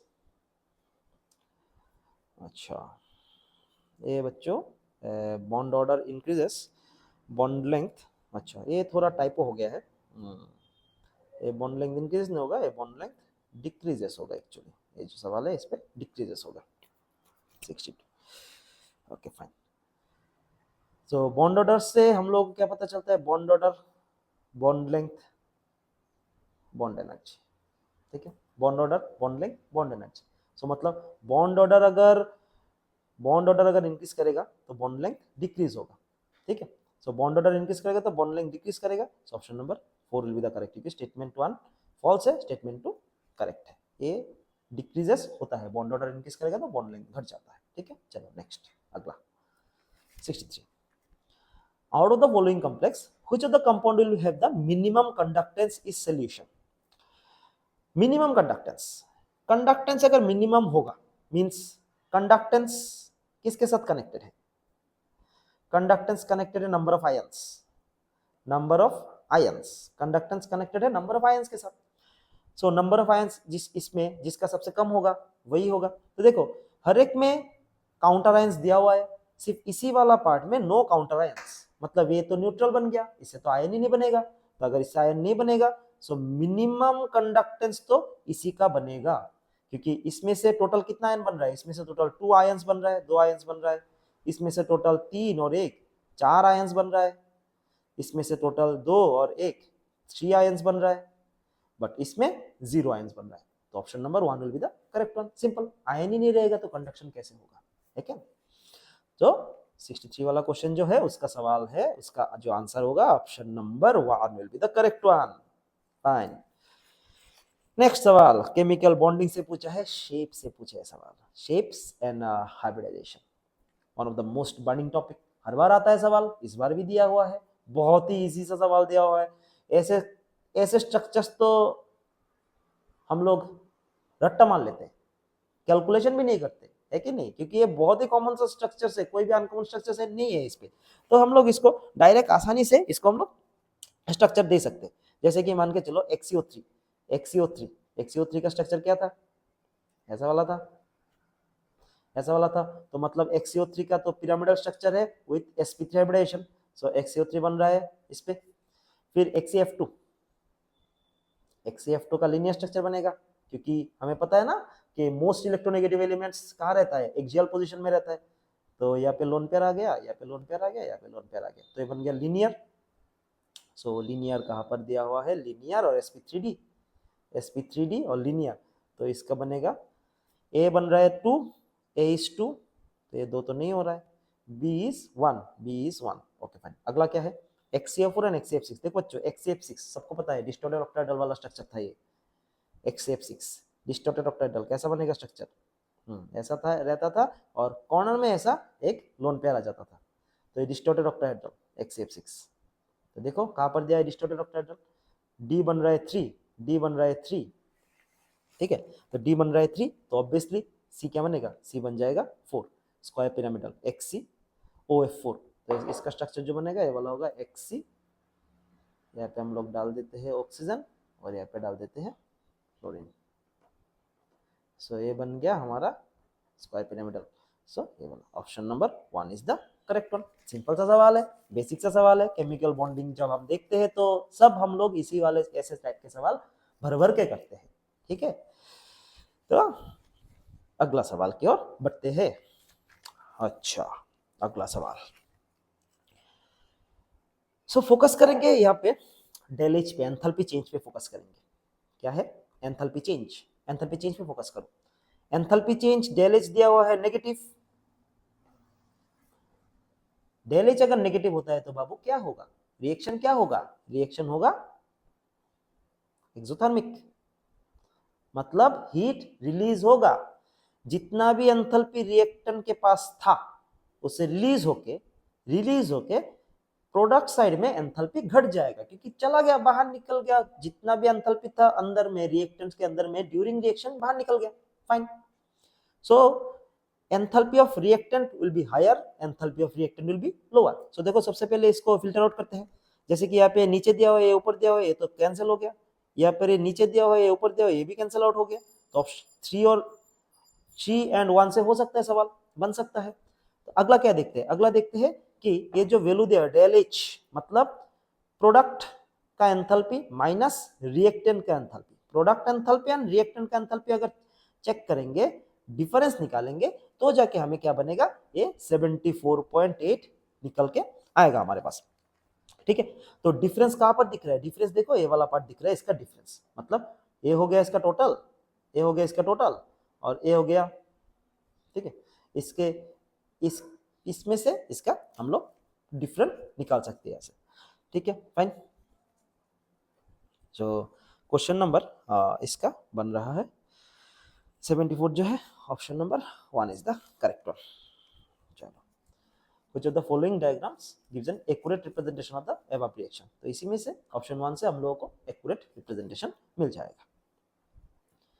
ओके, तो अगला सवाल देखते हैं। सिंपल सा, बहुत ही बेसिक सा सवाल है। देखो सॉल्यूशन से दिया हुआ है, जो जो टॉपिक बच्चों, जो टॉपिक हम लोग बेसिक बोल के पढ़ते भी नहीं है, जैसे कि हाँ ये तो बहुत ही आसान है, बहुत ही इजी है, ये तो ऐसे ही हो जाएगा, जो टॉपिक हम लोग छोड़ रहे हैं वहां से क्वेश्चन निकाल के दे रहे हैं एनटीए वाले।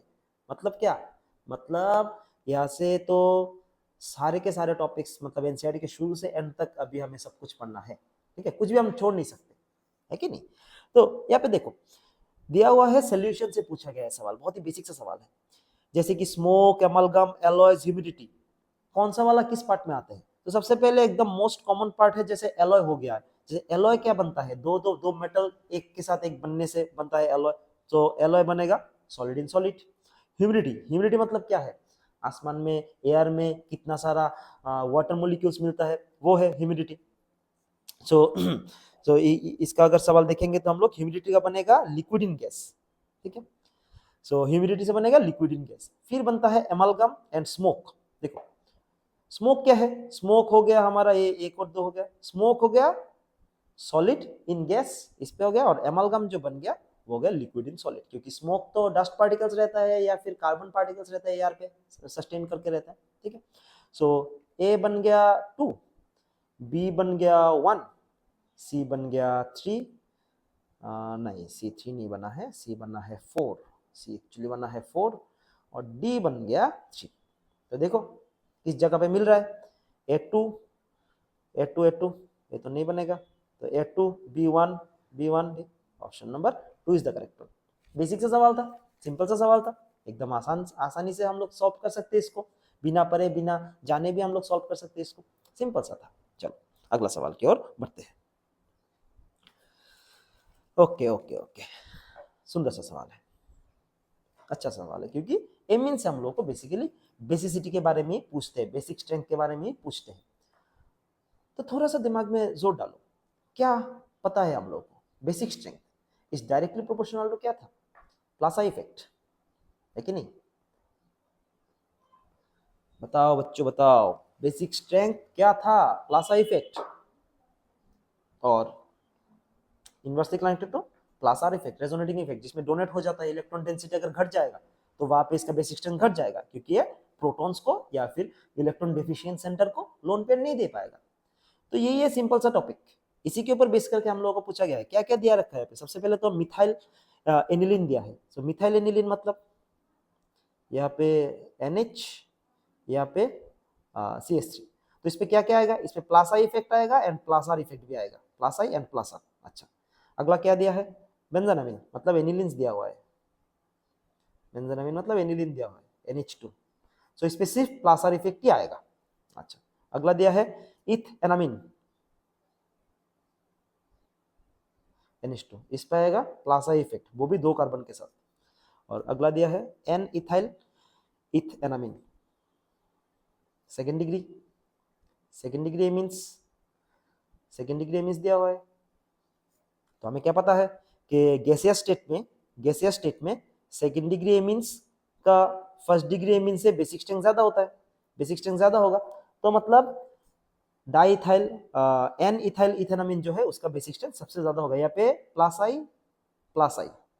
तो सबसे ज्यादा बेसिक स्ट्रेंथ किसका बन के आ रहा है, इसका सबसे ज्यादा बेसिक स्ट्रेंथ आएगा, मतलब सबसे आगे बनेगा एन इथाइल, इस पे भी है एन इथाइल इथेनामिन, इस पे भी है एन इथाइल इथेनामिन, उसके बाद बनेगा एक प्लासा इफेक्ट, इसके बाद बनेगा ये वाला, इस पे दिया है इथेनामिन, इस पे भी दिया है इथेनामिन। उसके बाद अगला इन दोनों में से देखो बच्चों, इस पे सिर्फ रेजोनेंस ही दिया हुआ है और इस पे थोड़ा बहुत इंडक्टिव भी आ रहा है, तो एज इस पे थोड़ा सा इंडक्टिव आ रहा है तो इसका बेसिक स्ट्रेंथ ऑब्वियसली इससे कंपैरेटिवली थोड़ा ज्यादा ही होगा। तो इसके बाद आएगा हमारे पास ये वाला पार्ट एन मिथाइलेनिलीन, और फिर आएगा बेंजानामिन। तो option number 3 is the correct one, इसमें हम लोग ऑप्शन नंबर 3 को करेक्ट करेंगे। फाइन, सिंपल सा बेसिक स्ट्रेंथ के ऊपर पूछा गया है सवाल, बहुत ही बेसिक सवाल है। अगला next, okay, among the following choose the ones with equal number of atoms, small concept से पूछा गया सवाल। इक्वल नंबर ऑफ एटम कैसे हम लोग निकालते हैं, इक्वल नंबर ऑफ एटम हम एटोमिसिटी से निकाल सकते हैं। So basically number of atom क्या होगा, number of atom equals two moles into atomicity, moles into atomicity, ये है सिंपल सा सवाल, सिंपल सा फॉर्मूला। सो सबका मोल्स निकाल लेते हैं, आसानी से हो जाएगा। जैसे कि ए के लिए हम लोग निकालेंगे तो ए का अगर एटम निकालेंगे, एटम ए का एटम होगा, गिवन मास दिया हुआ है 212, 106 इनटू एटोमिसिटी इसका बन रहा है 6, क्योंकि इस पे टोटल 6 एलिमेंट्स है। तो जैसे कि 2 इंटू 6 इक्वल्स टू 12। बी का निकालेंगे, बी का एटम निकालेंगे, एटम गिवन मास दिया है 248, नीचे है 62 इंटू इसका एटोमिसिटी है 3, सो इसका बनेगा 4 इंटू 3 इक्वल्स टू 12। सो ए और बी में नंबर ऑफ एटम सेम है। सी का निकालते हैं, सी का बनेगा 240 डिवाइडेड बाई 40 इंटू, इस पे सिर्फ 3 ही एटम है 3,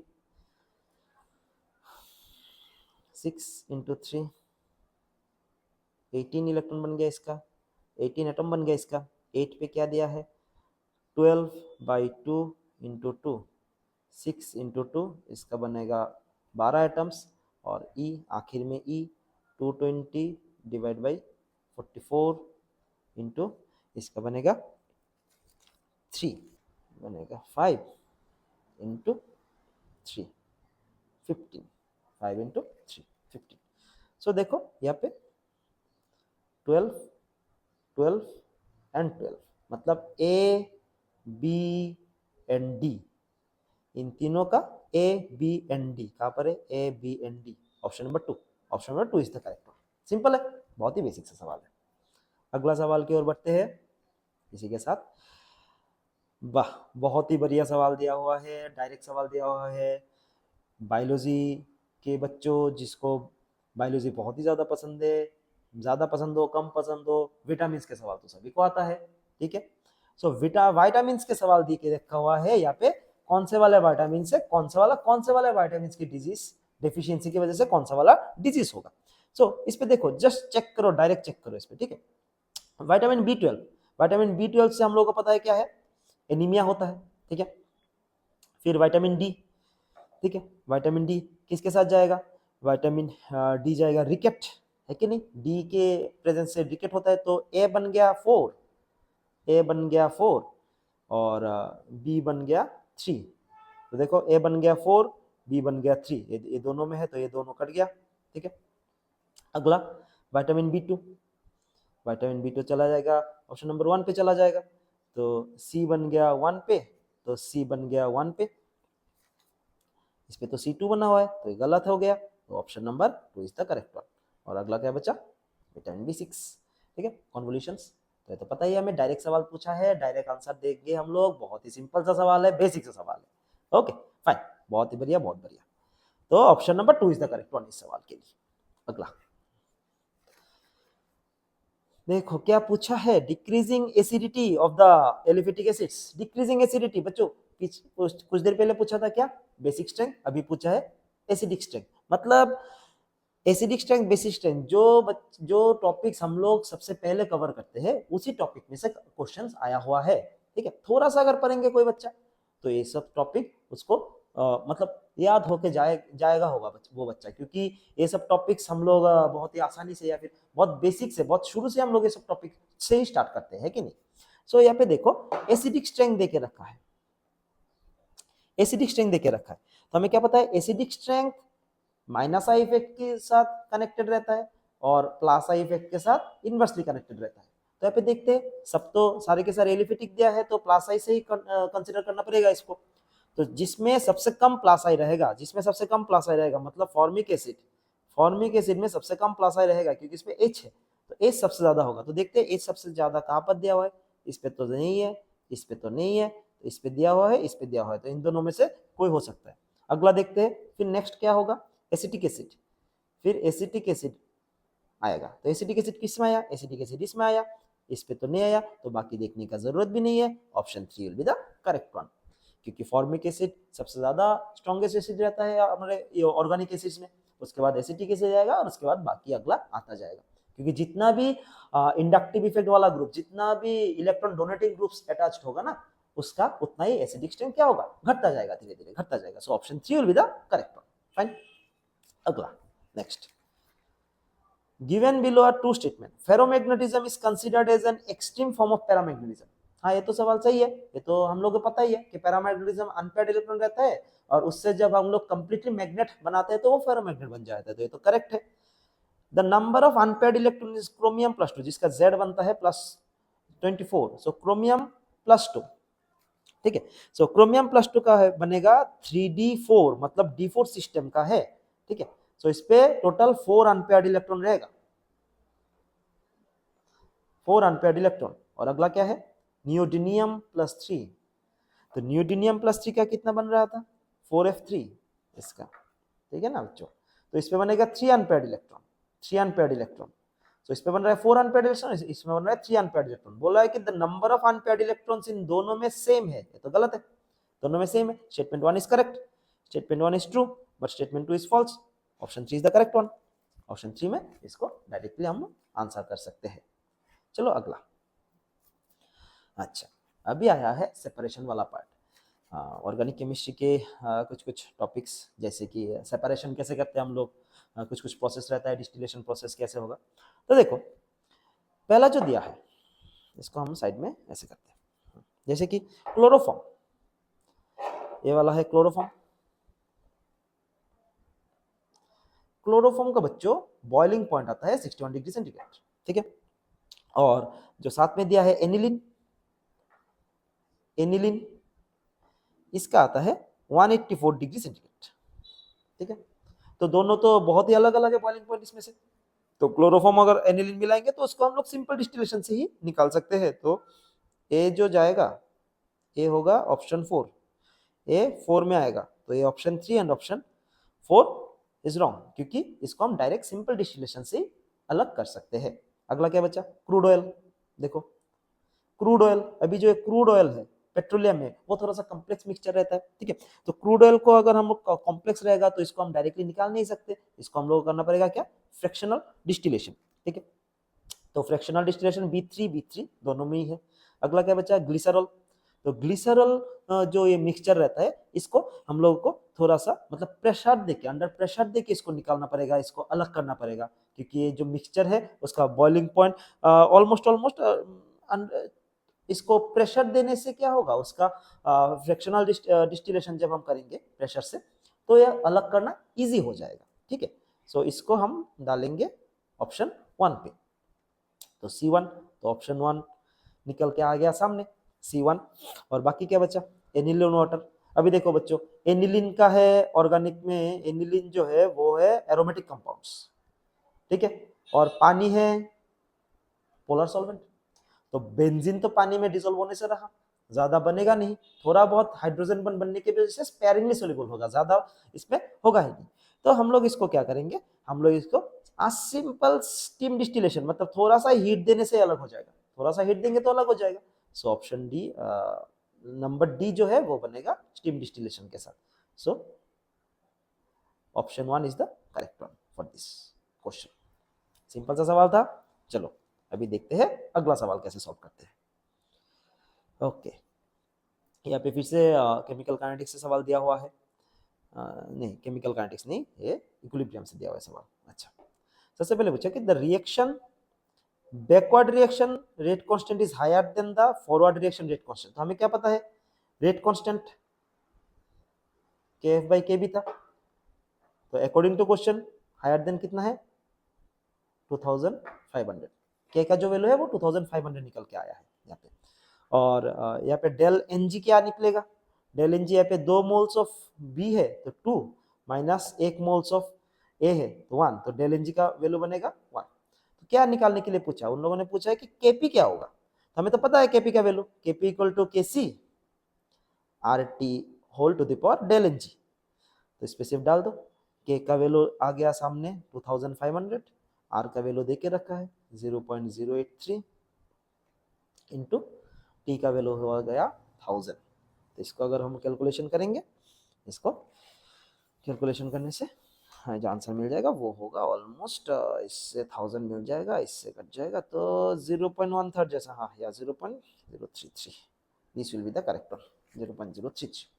इसको कैलकुलेशन करेंगे तो डायरेक्ट आंसर निकल के आ जाएगा। सिंपल सा ही सवाल था, इक्विलिब्रियम टॉपिक से था। अगला सवाल, अगला सवाल स्टेटमेंट पूछा है। तो इस बार स्टेटमेंट थोड़ा बहुत ज्यादा ही दिया है स्टेटमेंट्स, ठीक है। Benzene diazonium salt is prepared by the reaction of aniline with nitrous acid. तो ये तो हमारा डायजोनाइजेशन वाला सवाल देके रखा है। बेंजीन डायजोनियम सॉल्ट, हम लोग एनिलीन को अगर रिएक्शन कराएंगे NH2 को इसके साथ nitrous acid, nitrous acid, nitrous acid HX के प्रेजेंस में temperature obviously 0 to 5 degree centigrade रहता है, आइस कोल्ड रहता है, तो मतलब 275 से 273 से 278 तक जाएगा, ठीक है। तो हमें क्या बनता है यहाँ से, बेंजीन डायजोनियम सॉल्ट बन जाता है यहाँ पे N2Cl, हाँ प्लस 2H2, ठीक है। तो ये तो सवाल सही दिया हुआ है। दूसरा वाला क्या दिया है, insertion of iodine into benzene ring is difficult and hence iodobenzene is prepared through the reaction of benzene diazonium salt. हाँ ये भी हम लोगों ने पढ़ा था, क्योंकि अगर HI देंगे, देखो HI जो बनता है ना रिएक्शन में, आफ्टर रिएक्शन जब HI बनता है डायरेक्ट रिएक्शन के बाद, तो वो एक स्ट्रॉन्ग रिड्यूसिंग एजेंट जैसा काम करता है, तो वो रिएक्शन को रिवर्स कर देगा। तो डायरेक्ट आयोडीन हम लोग बेंजीन रिंग में डाल नहीं सकते, डायरेक्ट आयोडीन डालेंगे तो HI फॉर्म होगा और HI इसको रिवर्स कर देगा, स्लो भी होगा रिएक्शन। तो इस वजह से हम लोग इसको डायरेक्ट नहीं कर सकते, तो हम लोग इसको कैसे करते हैं, हम लोग इसको पोटासियम आयोडेट के प्रेजेंस में रिएक्शन करते हैं। इस पे डालेंगे तो जैसे कि बेंजीन डाइजोनियम क्लोराइड लेंगे, इस पे N2X पर पोटासियम आयोडेट से रिएक्शन कर देंगे, तो यहाँ पे डायरेक्टली बन जाएगा आयोडोबेंजीन नाइट्रोजन। तो ये वाला भी ठीक ही है, insertion of iodine, insertion of iodine into the benzene ring is difficult, so इसको हम पोटेशियम आयोडेट से ही करते हैं बच्चों। So both are the correct, statement 1 and statement 2 both are correct. So both are correct होगा तो ये वाला हुआ सवाल, इसका आंसर होगा इस पे। बेसिक सा सवाल है, सिंपल सा सवाल है। ओके चलो अगला। अगला अच्छा यहाँ पे दिया हुआ है स्टीरियोआइसोमरिज्म, स्टीरियोआइसोमरिज्म दिया हुआ है, फाइन, बेसिक सवाल है। देखते हैं क्या करेंगे। बोला है कि मोनोक्लोरिनेशन, मोनोक्लोरिनेशन अगर करेंगे तो क्या क्या स्ट्रक्चर बन के आएगा अगर मोनोक्लोरिनेशन करेंगे। तो देखते सारे के सारे सबसे पहले स्ट्रक्चर देख लेते हैं एक बार। यहाँ पे टोटल 1 2 3 4 और 5 की कार्बन है, 1 2 3 4। यहाँ पे क्लोरीन डाल दिया, ठीक है। तो यहाँ पे क्लोरीन डालने से तो ये कायरल बन गया, एक स्ट्रक्चर हो गया।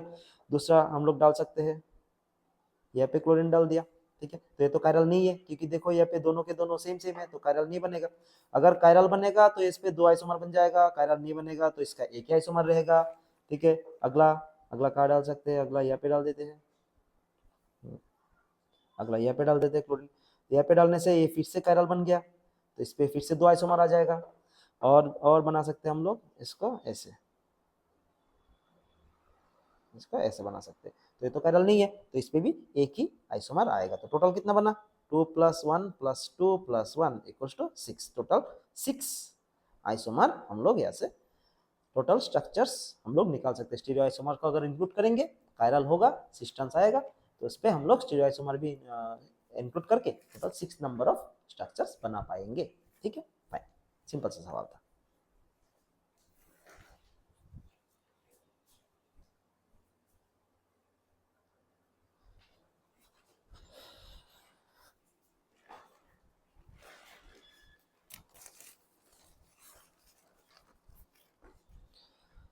तो देखते हैं अगला सवाल क्या है। Okay fine fine fine fine, very good very good, बहुत ही सुंदर सा सवाल है।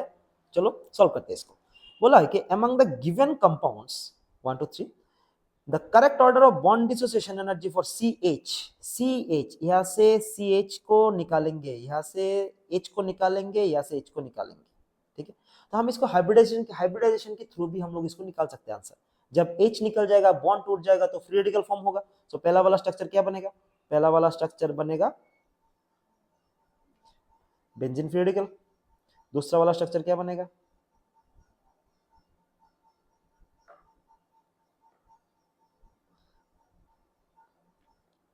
ठीक है। तो ये जो बनेगा इसका sp2 रहेगा फ्री रेडिकल, इसका बन जाएगा sp फ्री रेडिकल बन जाएगा, फ्री रेडिकल sp हो गया। और अगला जो बनेगा वो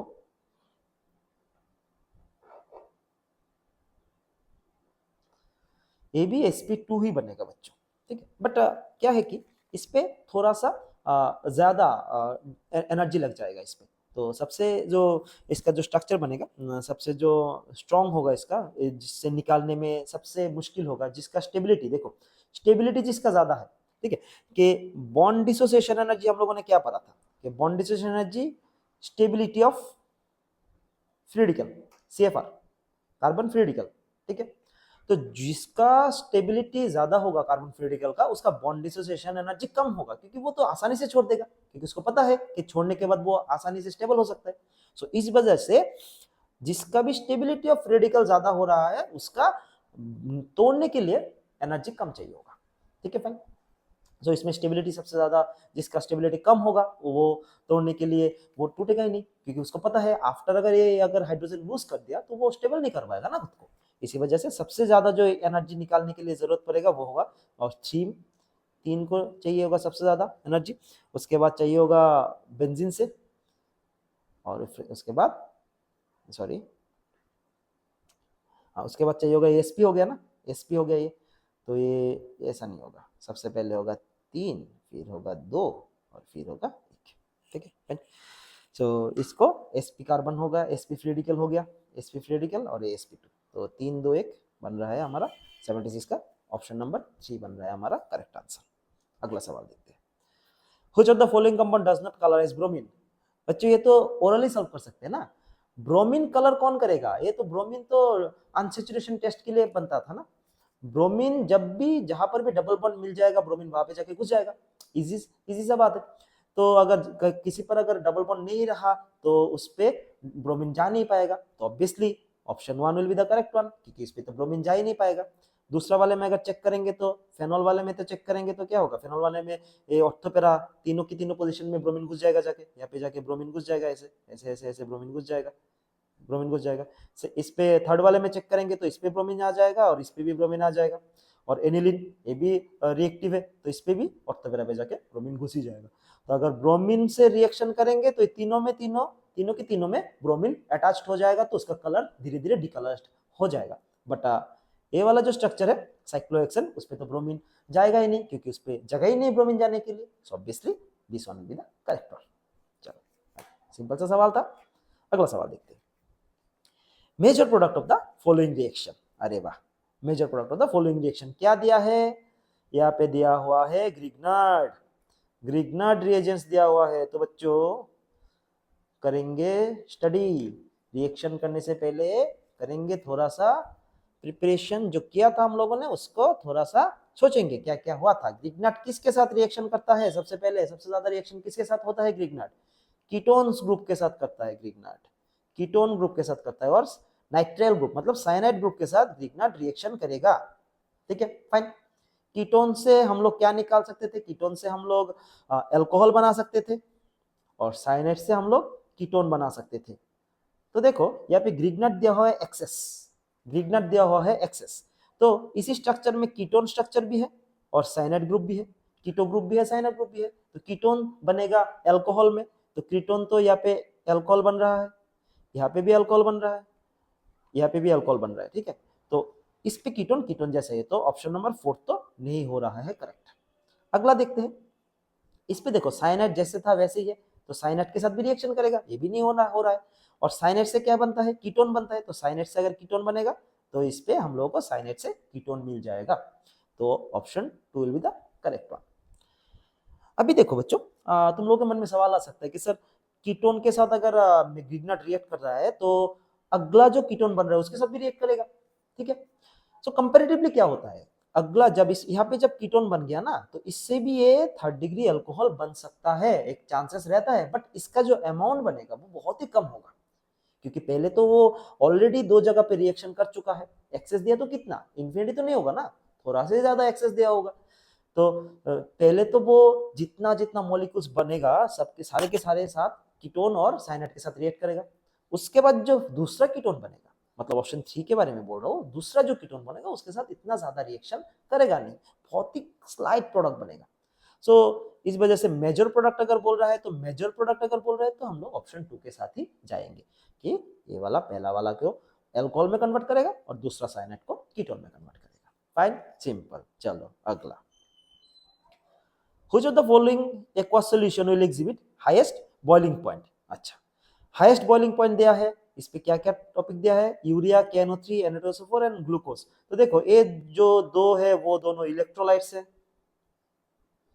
ये जो दो है दोनों इलेक्ट्रोलाइट्स है, और ये दोनों नॉन इलेक्ट्रोलाइट्स है।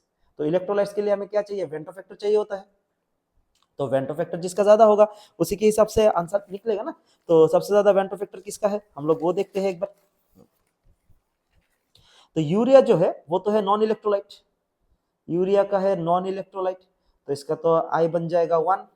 ठीक है, KNO3, इस पे कितना आयंस बन रहा है, KNO3 का अगर तोड़ेंगे, KNO3 को तोड़ेंगे तो K प्लस और NO3 माइनस बनेगा, 2 आयंस बन रहा है, तो इसका आई हो जाएगा 2, इसका आई हो जाएगा 2। अगला Na2SO4, इसको अगर तोड़ेंगे तो 2Na प्लस SO4 माइनस 2, सो इसका आई बन जाएगा 3। ठीक है, और ये रहा ग्लूकोज, ग्लूकोज का आई बन जाएगा 1। ओके, सो कंसंट्रेशन अगर इक्वल रहता है तो बॉइलिंग पॉइंट वेंटो फैक्टर के साथ कंबाइन हो सकता है, कम वेंटो फैक्टर के साथ हम लोग इसको कनेक्ट कर सकते हैं। जिसका वेंटो फैक्टर ज्यादा होगा, नंबर ऑफ आयंस उसका ज्यादा होगा, कोलिगेटिव प्रॉपर्टी के हिसाब से नंबर ऑफ आयंस जिसका ज्यादा होगा उसका बॉइलिंग पॉइंट भी ज्यादा होगा। तो option number 3 is the correct one. Simple सा सवाल था, जस्ट नंबर ऑफ आयंस देखो, क्योंकि यहाँ पे कंसेंट्रेशन ऑलमोस्ट सेम ही है दिया हुआ, तो कंसेंट्रेशन अगर सेम है, कंसेंट्रेशन अगर ऑलमोस्ट ऑलमोस्ट सेम ही है, तो यहाँ पे नंबर ऑफ आयंस डिपेंड करेगा कि किसका वेंटो फैक्टर ज्यादा है। फाइन, सिंपल सा सवाल था। चलो अगला देखते हैं। Okay okay okay okay okay, बहुत ही बेसिक सा सवाल दिया है बच्चों, एकदम मन खुश हो गया देख के। सिंपल सा टॉपिक है, देखो हेबर्स प्रोसेस सबको पता है, Ziggler nut catalyst, Ziggler catalyst या जिगलर नट्ट कैटालिस्ट जो पॉलीमराइजेशन के लिए चाहिए होता है, वो भी हम लोग सबको पता है। हेबर्स प्रोसेस में जो कैटलिस्ट चाहिए होता है वो होता है आयरन, जिगलर नट्ट कैटालिस्ट में जो चाहिए होता है वो होता है ए वाला। तो ए के साथ कनेक्टेड होगा 1, डी के साथ कनेक्टेड होगा 4। तो सबसे पहले देखते हैं, ए के साथ 1, डी के साथ 4, ऑप्शन नंबर 3 आ रहा है करेक्ट। बी के साथ वेकर ऑक्सीडेशन, ये तो पैलेडियम क्लोराइड से हो जाएगा। और विकिसन कैटलिस्ट ये वाला पार्ट तो हम लोगों ने पढ़ा ही है सबने। सो A1 B2 C3 D4, वाह डायरेक्ट हो गया है answer solve. So option number 3 will be the correct one. बहुत ही सुंदर सा सवाल दिया हुआ है। ओके, अगला देखते हैं, सोल्यूशन से निकल के आ रहा है अगला सवाल। ये तो सवाल है सोल्यूशन से, देखते हैं क्या पूछा है उन लोगों ने। ऑप्शंस देखते हैं, ideal, positive, negative, volume. Okay fine fine. So क्या पूछा है, 5 moles of liquid X, 10 moles of liquid Y। Solution को अगर मिक्स करेंगे तो उसका वेपर प्रेशर कितना आएगा, 70 आ रहा है, जिसमें वेपर प्रेशर ऑफ X का जो प्योर वेपर प्रेशर है वो है 63 और Y का जो प्योर वेपर प्रेशर है वो है 78। फाइन। तो सबसे पहले हम लोग राउल्ट्स लॉ लगाते हैं, देखते हैं क्या हुआ है। राउल्ट्स लॉ लगा के चेक करते हैं हम इस पे, Raoult's law. So Raoult's law में पता है PT equals to P naught A chi A plus P naught B chi B। Okay fine. So P naught A तो दिया हुआ है इस पे 63 इंटू 5/15 प्लस 78 इंटू 10/15। इसको कैलकुलेशन करेंगे, 0.33 बन रहा है यहाँ पे, 78 प्लस इसका बन रहा है 0.67, इसको निकालेंगे तो ये बनेगा 73, इसका बन रहा है 73। सो आइडियल बिहेवियर, आइडियल ये हो गया आइडियल सोल्यूशन के लिए। सो आइडियल सोल्यूशन का जो वेपर प्रेशर है वो कितना आना चाहिए, आइडियल सोल्यूशन का जो वेपर प्रेशर है वो 73 आना चाहिए, बट कितना आ रहा है हमारा 70। सो ऑब्वियसली जो ऑब्जर्व वेपर प्रेशर है, जो ऑब्जर्व वेपर प्रेशर है वो हमारे आइडियल वेपर प्रेशर से कम आ रहा है, आइडियल वेपर प्रेशर से कम आ रहा है। जो ऑब्जर्व है वो आइडियल से कम आ रहा है, मतलब क्या, जितना वेपर निकलना चाहिए था वो इतना वेपर निकल नहीं रहा है, मतलब बॉन्ड बन रहा है अंदर, जब मिक्स किया तो बॉन्ड बन रहा है, तो बॉन्ड बनेगा, वेपर नहीं निकलेगा, कम होगा वेपर प्रेशर, तो obviously negative deviation will be the answer. इस सवाल को नेगेटिव डेविएशन से ही सॉल्व किया जा सकता है, क्योंकि तभी जाके वेपर प्रेशर कम बनेगा। सिंपल सा टॉपिक था, बेसिक सेंस के ऊपर बना हुआ था एक क्वेश्चन। ओके चलो अगला, sugar x is found in Honey, Honey में मिलता है, तो ये ऑब्वियसली थोड़ा सा स्वीटनिंग टेस्ट आएगा इस पे, हनी में मिलता है। कीटो शुगर है, कीटो, जब भी कीटो सुनते हैं तो हमारे दिमाग में क्या है, ग्लूकोज तो आएगा नहीं, ठीक है ना, तो फ्रक्टोज आ सकता है दिमाग में।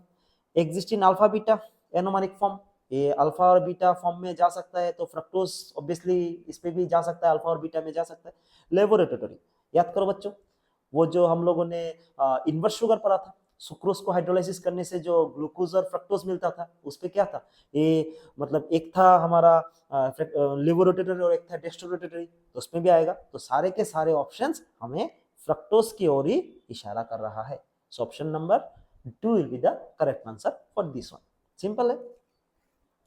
नेक्स्ट सवाल, identify the suitable reagent for the following conversions. ये जो सवाल दिया हुआ है बच्चों, एकदम डायरेक्ट लाइन से निकाल के दिया हुआ है, डायरेक्ट लाइन। बुक में कोई बच्चा अगर सिंपल सा स्टडी भी करेगा ना, तो वो भी उसको पता चल जाएगा कि ये क्या है। ये सबसे पहले तो ये दिया हुआ है एस्टर, ये दिया हुआ है एस्टर, सो सबसे पहले तो हमें एस्टर से एल्डिहाइड निकालना है। एस्टर से क्या बनाना है? एल्डिहाइड बनाना है एस्टर से। सो एस्टर से एल्डिहाइड हम लोग कैसे निकालते हैं? याद करके देखो, डाइबेल एच से हम लोग निकाल सकते हैं।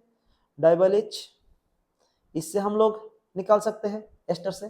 क्या ये डाइबेल एच क्या क्या कर सकता था? ये एस्टर से बना सकता था और साइनाइड ग्रुप से, साइनो ग्रुप से भी एल्डिहाइड बना सकता था। सो डाइबेल एच वाला ऑप्शन कौन सा है? Option number 2 is the correct one. So ये तो मतलब देखने की भी जरूरत नहीं है, डायरेक्टली सवाल बन रहा है, बहुत ही आसान था। सिंपल, अगर ऑर्गेनिक केमिस्ट्री के सारे रिएक्शंस याद रहे तो हम लोग आसानी से कर सकते हैं इसको। ठीक है, भूलना मत बच्चों, मैंने पहले भी बोला है, ऑर्गेनिक केमिस्ट्री पढ़ना है, रट्टा मारो। रट्टा मारो, रट्टा मारना जिंदगी में बहुत काम आ सकता है। ऑर्गेनिक केमिस्ट्री पढ़ना है, याद रखना है तो रट्टा मारो। ठीक है, रट्टा अगर मारोगे तो ये सब सवाल ऐसे आसानी से हो जाएगा। चलो अगला देखते हैं, नेक्स्ट सवाल।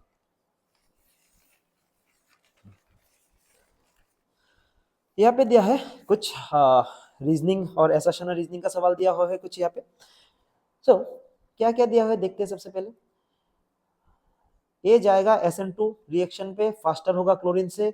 हाँ ये तो सही है, क्योंकि इसका SN2 ही होगा, ये तो फर्स्ट डिग्री है, फर्स्ट डिग्री आयोडो एल्केन है, फर्स्ट डिग्री आयोडो एल्केन है, ये इसका SN2 ही होगा। और फास्टर भी होगा, क्योंकि हमें पता है ना कि आयोडीन क्या है।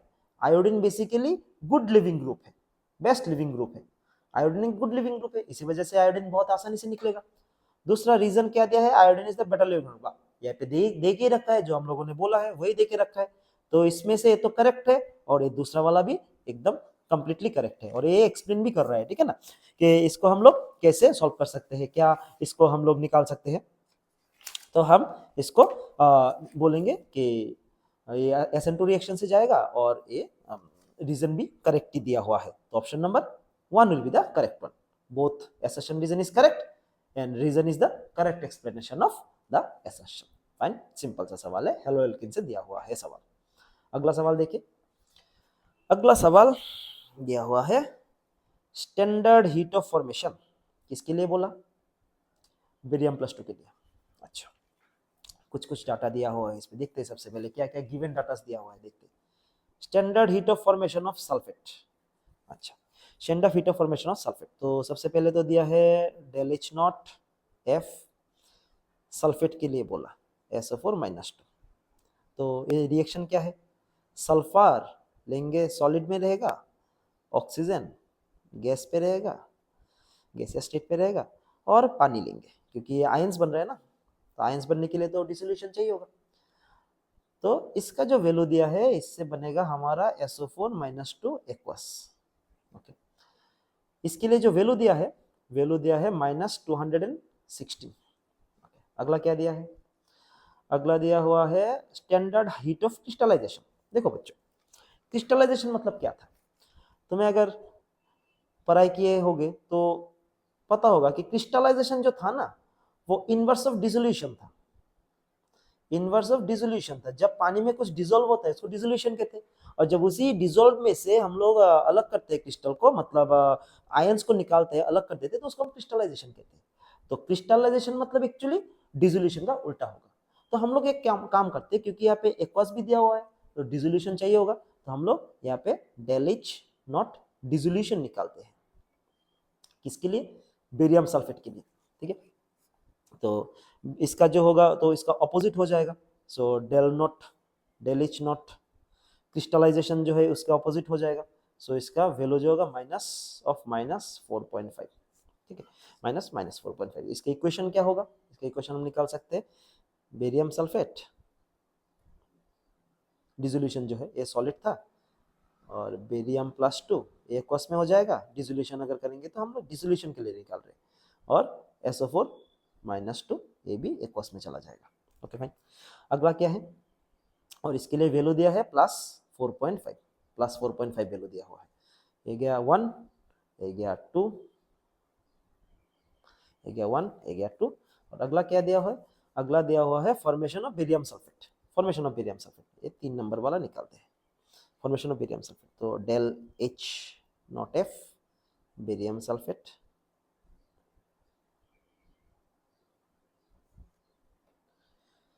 बेरियम चाहिए होगा, सल्फर चाहिए होगा, और ऑक्सीजन चाहिए होगा। गैसियस में। इसके लिए क्या दिया है, इसके लिए हम लोग -349 दिया है। अभी हम अप्लाई करेंगे हेसेस लॉ। हेसेस लॉ हमें निकालना है standard heat of formation of barium plus 2। Barium plus 2 का जो स्टैंडर्ड हीट है वो निकालना है। मतलब हमें क्या निकालना है, हमें निकालना होगा del H not F of किसका, del H not F barium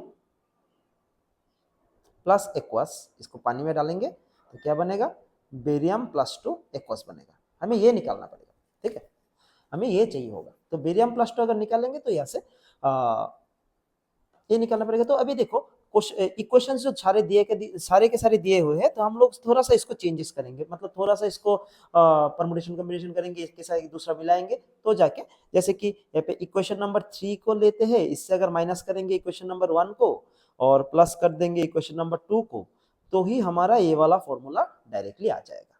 देखो यहाँ से इक्वेशन नंबर 3 को उठाओ, यहाँ से हम लोग अगर माइनस करेंगे 1 और फिर 2 को फिर प्लस करेंगे तो डायरेक्टली आ जाएगा। तो जो वैल्यू आएगा, वैल्यू क्या बनेगा, वैल्यू बनेगा कुछ ऐसा, -349 माइनस ऑफ -216 प्लस 4.5, जिसका वैल्यू आ रहा है निकल के -128.5, मतलब -128.5। Option 1 is the correct. थोड़ा सा लेंगी था बच्चों, थोड़ा सा ट्रिकी था, थोड़ा बहुत।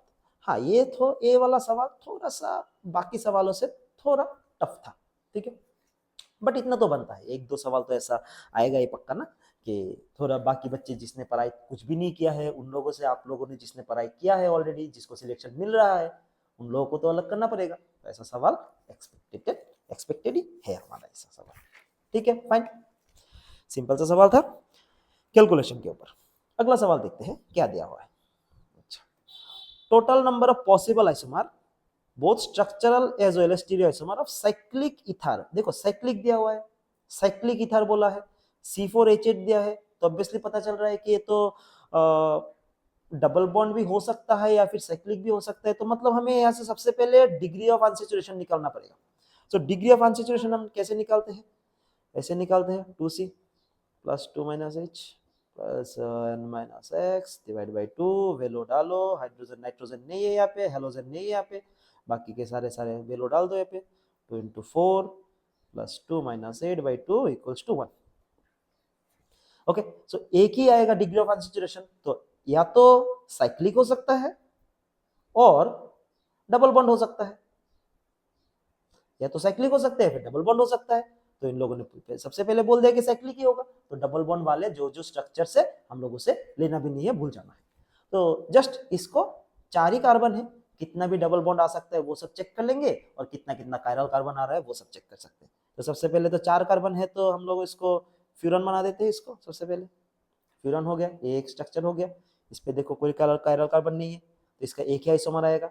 दूसरा हम बना देते हैं, इसको 4 कार्बन ले लेते हैं और एक यहाँ पे लगा देते हैं, ठीक है। तो इसका तो एक ही आएगा क्योंकि इस पे भी कोई कायरल कार्बन नहीं है, दोनों साइड सेम सेम ही है। अगला ऐसा लेंगे, यहाँ पे लगा देंगे, तो इस पे देखो बच्चों एक कायरल कार्बन आ गया इस पे, तो इसका तो 2 आइसोमर बन जाएगा। अगला क्या ले सकते हैं, 4 हो गया, 5 हो गया, 3 ले लेते हैं, 3 कार्बन ले लेते हैं और बाकी जो 2 बचा है एक जगह लगा देते हैं, ठीक है, एक जगह पर लगा देंगे। तो इसका भी एक ही बनेगा, no chiral carbon at all. अगला क्या लेते हैं, अगला इसको इस साइड और इस साइड लगा देते हैं। अच्छा, तो बच्चों देखो ये वाला थोड़ा सा अलग है, क्योंकि इस पे 2 कायरल कार्बन है और एक पॉज भी है। तो कायरल कार्बन कितना है, 2, और पॉज कितना, प्लेन ऑफ सिमेट्री कितना है, 1। तो याद करके देखो, ये तो बन गया मेसो कंपाउंड, मेसो कंपाउंड बन गया। तो मेसो के लिए एक आइसोमर आएगा, मेसो के लिए एक आइसोमर आएगा, और कायरल कार्बन के लिए 2 आइसोमर आएगा, ठीक है। तो टोटल बनेगा कितना, टोटल 3 आइसोमर आएगा। तो इसके लिए टोटल 3 स्ट्रक्चर्स मिल जाएगा मेसो कंपाउंड्स के लिए। अगला क्या बचा, और क्या बचा, और कुछ बचा है क्या, हाँ और एक बना सकते हैं इसको, इस पे इथाइल डाल देते हैं, इथाइल, ठीक है। तो ये भी हमारा कायरल कार्बन बन गया, तो इसमें बनेगा 2। सो देखते हैं टोटल कितना बना है। टोटल इसमें बना है 1 2 4 5 8 10। सो टोटल 10 बन रहा है स्ट्रक्चर, मतलब 10 इज द करेक्ट आंसर। इसमें टोटल 10 आइसोमर बन सकता है बच्चों। सिंपल सा सवाल था। चलो अगला देखते हैं। Identify the correct order against the property mentioned. Dipole moment. So NCERT का सवाल है डायरेक्ट ही, एनसीईआरटी में दिया हुआ है ऐसा सवाल। एनसीईआरटी वाले बोल रहे हैं कि हाँ पानी का सबसे ज्यादा उस पर 2 लोन पेयर है तो लोन पेयर ज्यादा खींचेगा, ठीक है ना। तो लोन पेयर अगर ज्यादा इलेक्ट्रॉन खींच रहा है तो उसका डायपोल मोमेंट भी ज्यादा होगा, तो पानी का तो ज्यादा डायपोल देके रखा है एनसीईआरटी में। NH3 में एक ही लोन पेयर है, ऑक्सीजन में 2 लोन पेयर होगा, और CH3 तो कोई भी लोन पेयर नहीं है, तो इसका डायपोल मोमेंट ऑब्वियसली कम ही होगा, तो ये तो करेक्ट है, ठीक है। दूसरा वाला देखते हैं, number of lone pair, number of lone pair on central atom के बारे में देखते हैं। तो जेनॉन इस पे अगर चेक करेंगे तो नंबर ऑफ लोन पेयर कितना आएगा, इस पे आएगा 2 लोन पेयर आएगा, क्योंकि टोटल 8 है, ठीक है। 8 लगा है तो 4 चला गया और 4 यहाँ पे बच गया।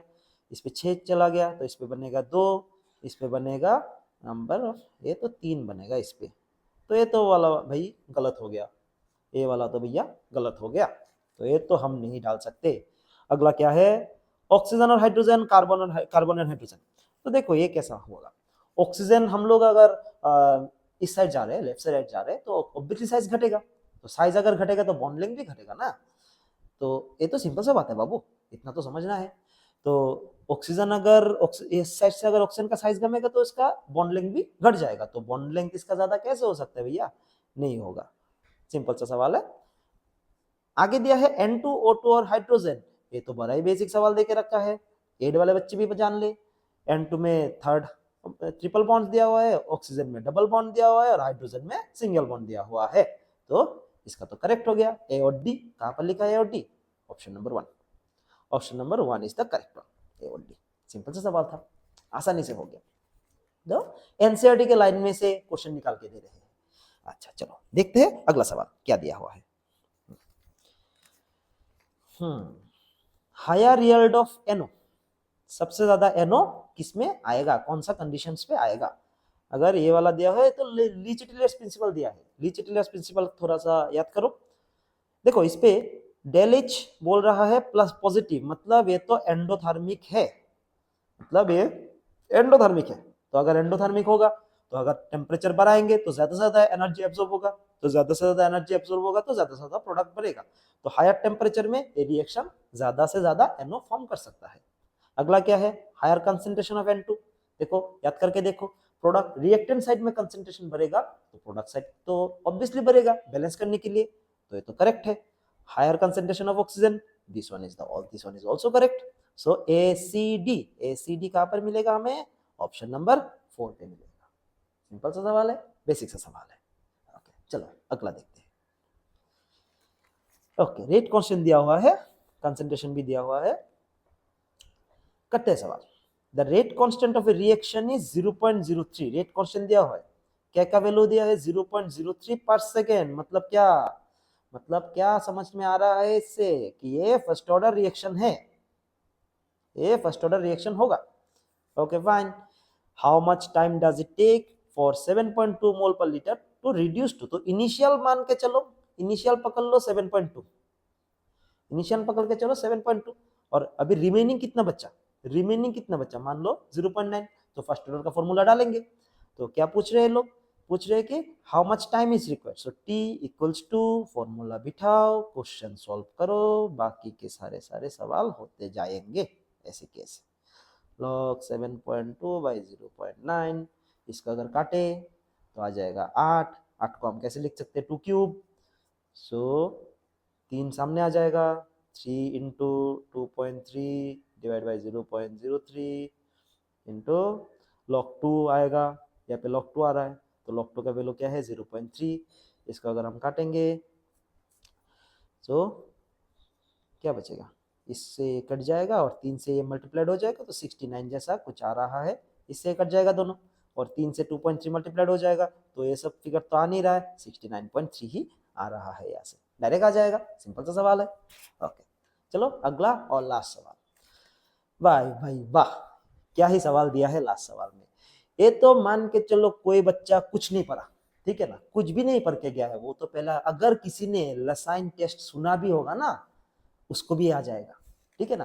तुम्हें मान के चलो, मान लो कि तुम्हें कुछ नहीं आता लसाइन टेस्ट के बारे में, बट थोड़ा सा तो देखे होंगे तुमने, तो कोई भी बच्चा अगर लसाइन टेस्ट देखा होगा तो उसको जरूर पता होगा कि क्या क्या होगा, ये तो साइनाइड वाला देता है, ये सल्फर वाला देता है, हेलोजन वाला देता है, कॉपर वाला कहां से आ गया भाई, ये तो नहीं होता है। So which one do not follow, does not नहीं देगा तो कौन सा वाला देगा, कॉपर नहीं देगा ना। सो ये गया कॉपर वाला सवाल। तो ये था बच्चों हमारा नीट 2025 का कंप्लीट एनालिसिस। अगर कुछ डाउट हो तुम लोगों को किसी भी सवाल में, तुम लोग कमेंट में बता सकते हो, या फिर मेरा व्हाट्सएप नंबर दिया हुआ है, तुम वहां पर भी क्वेश्चंस, कोई भी सवाल अगर डाउट हो तुम वहां पर भी सवाल पूछ सकते हो बच्चों।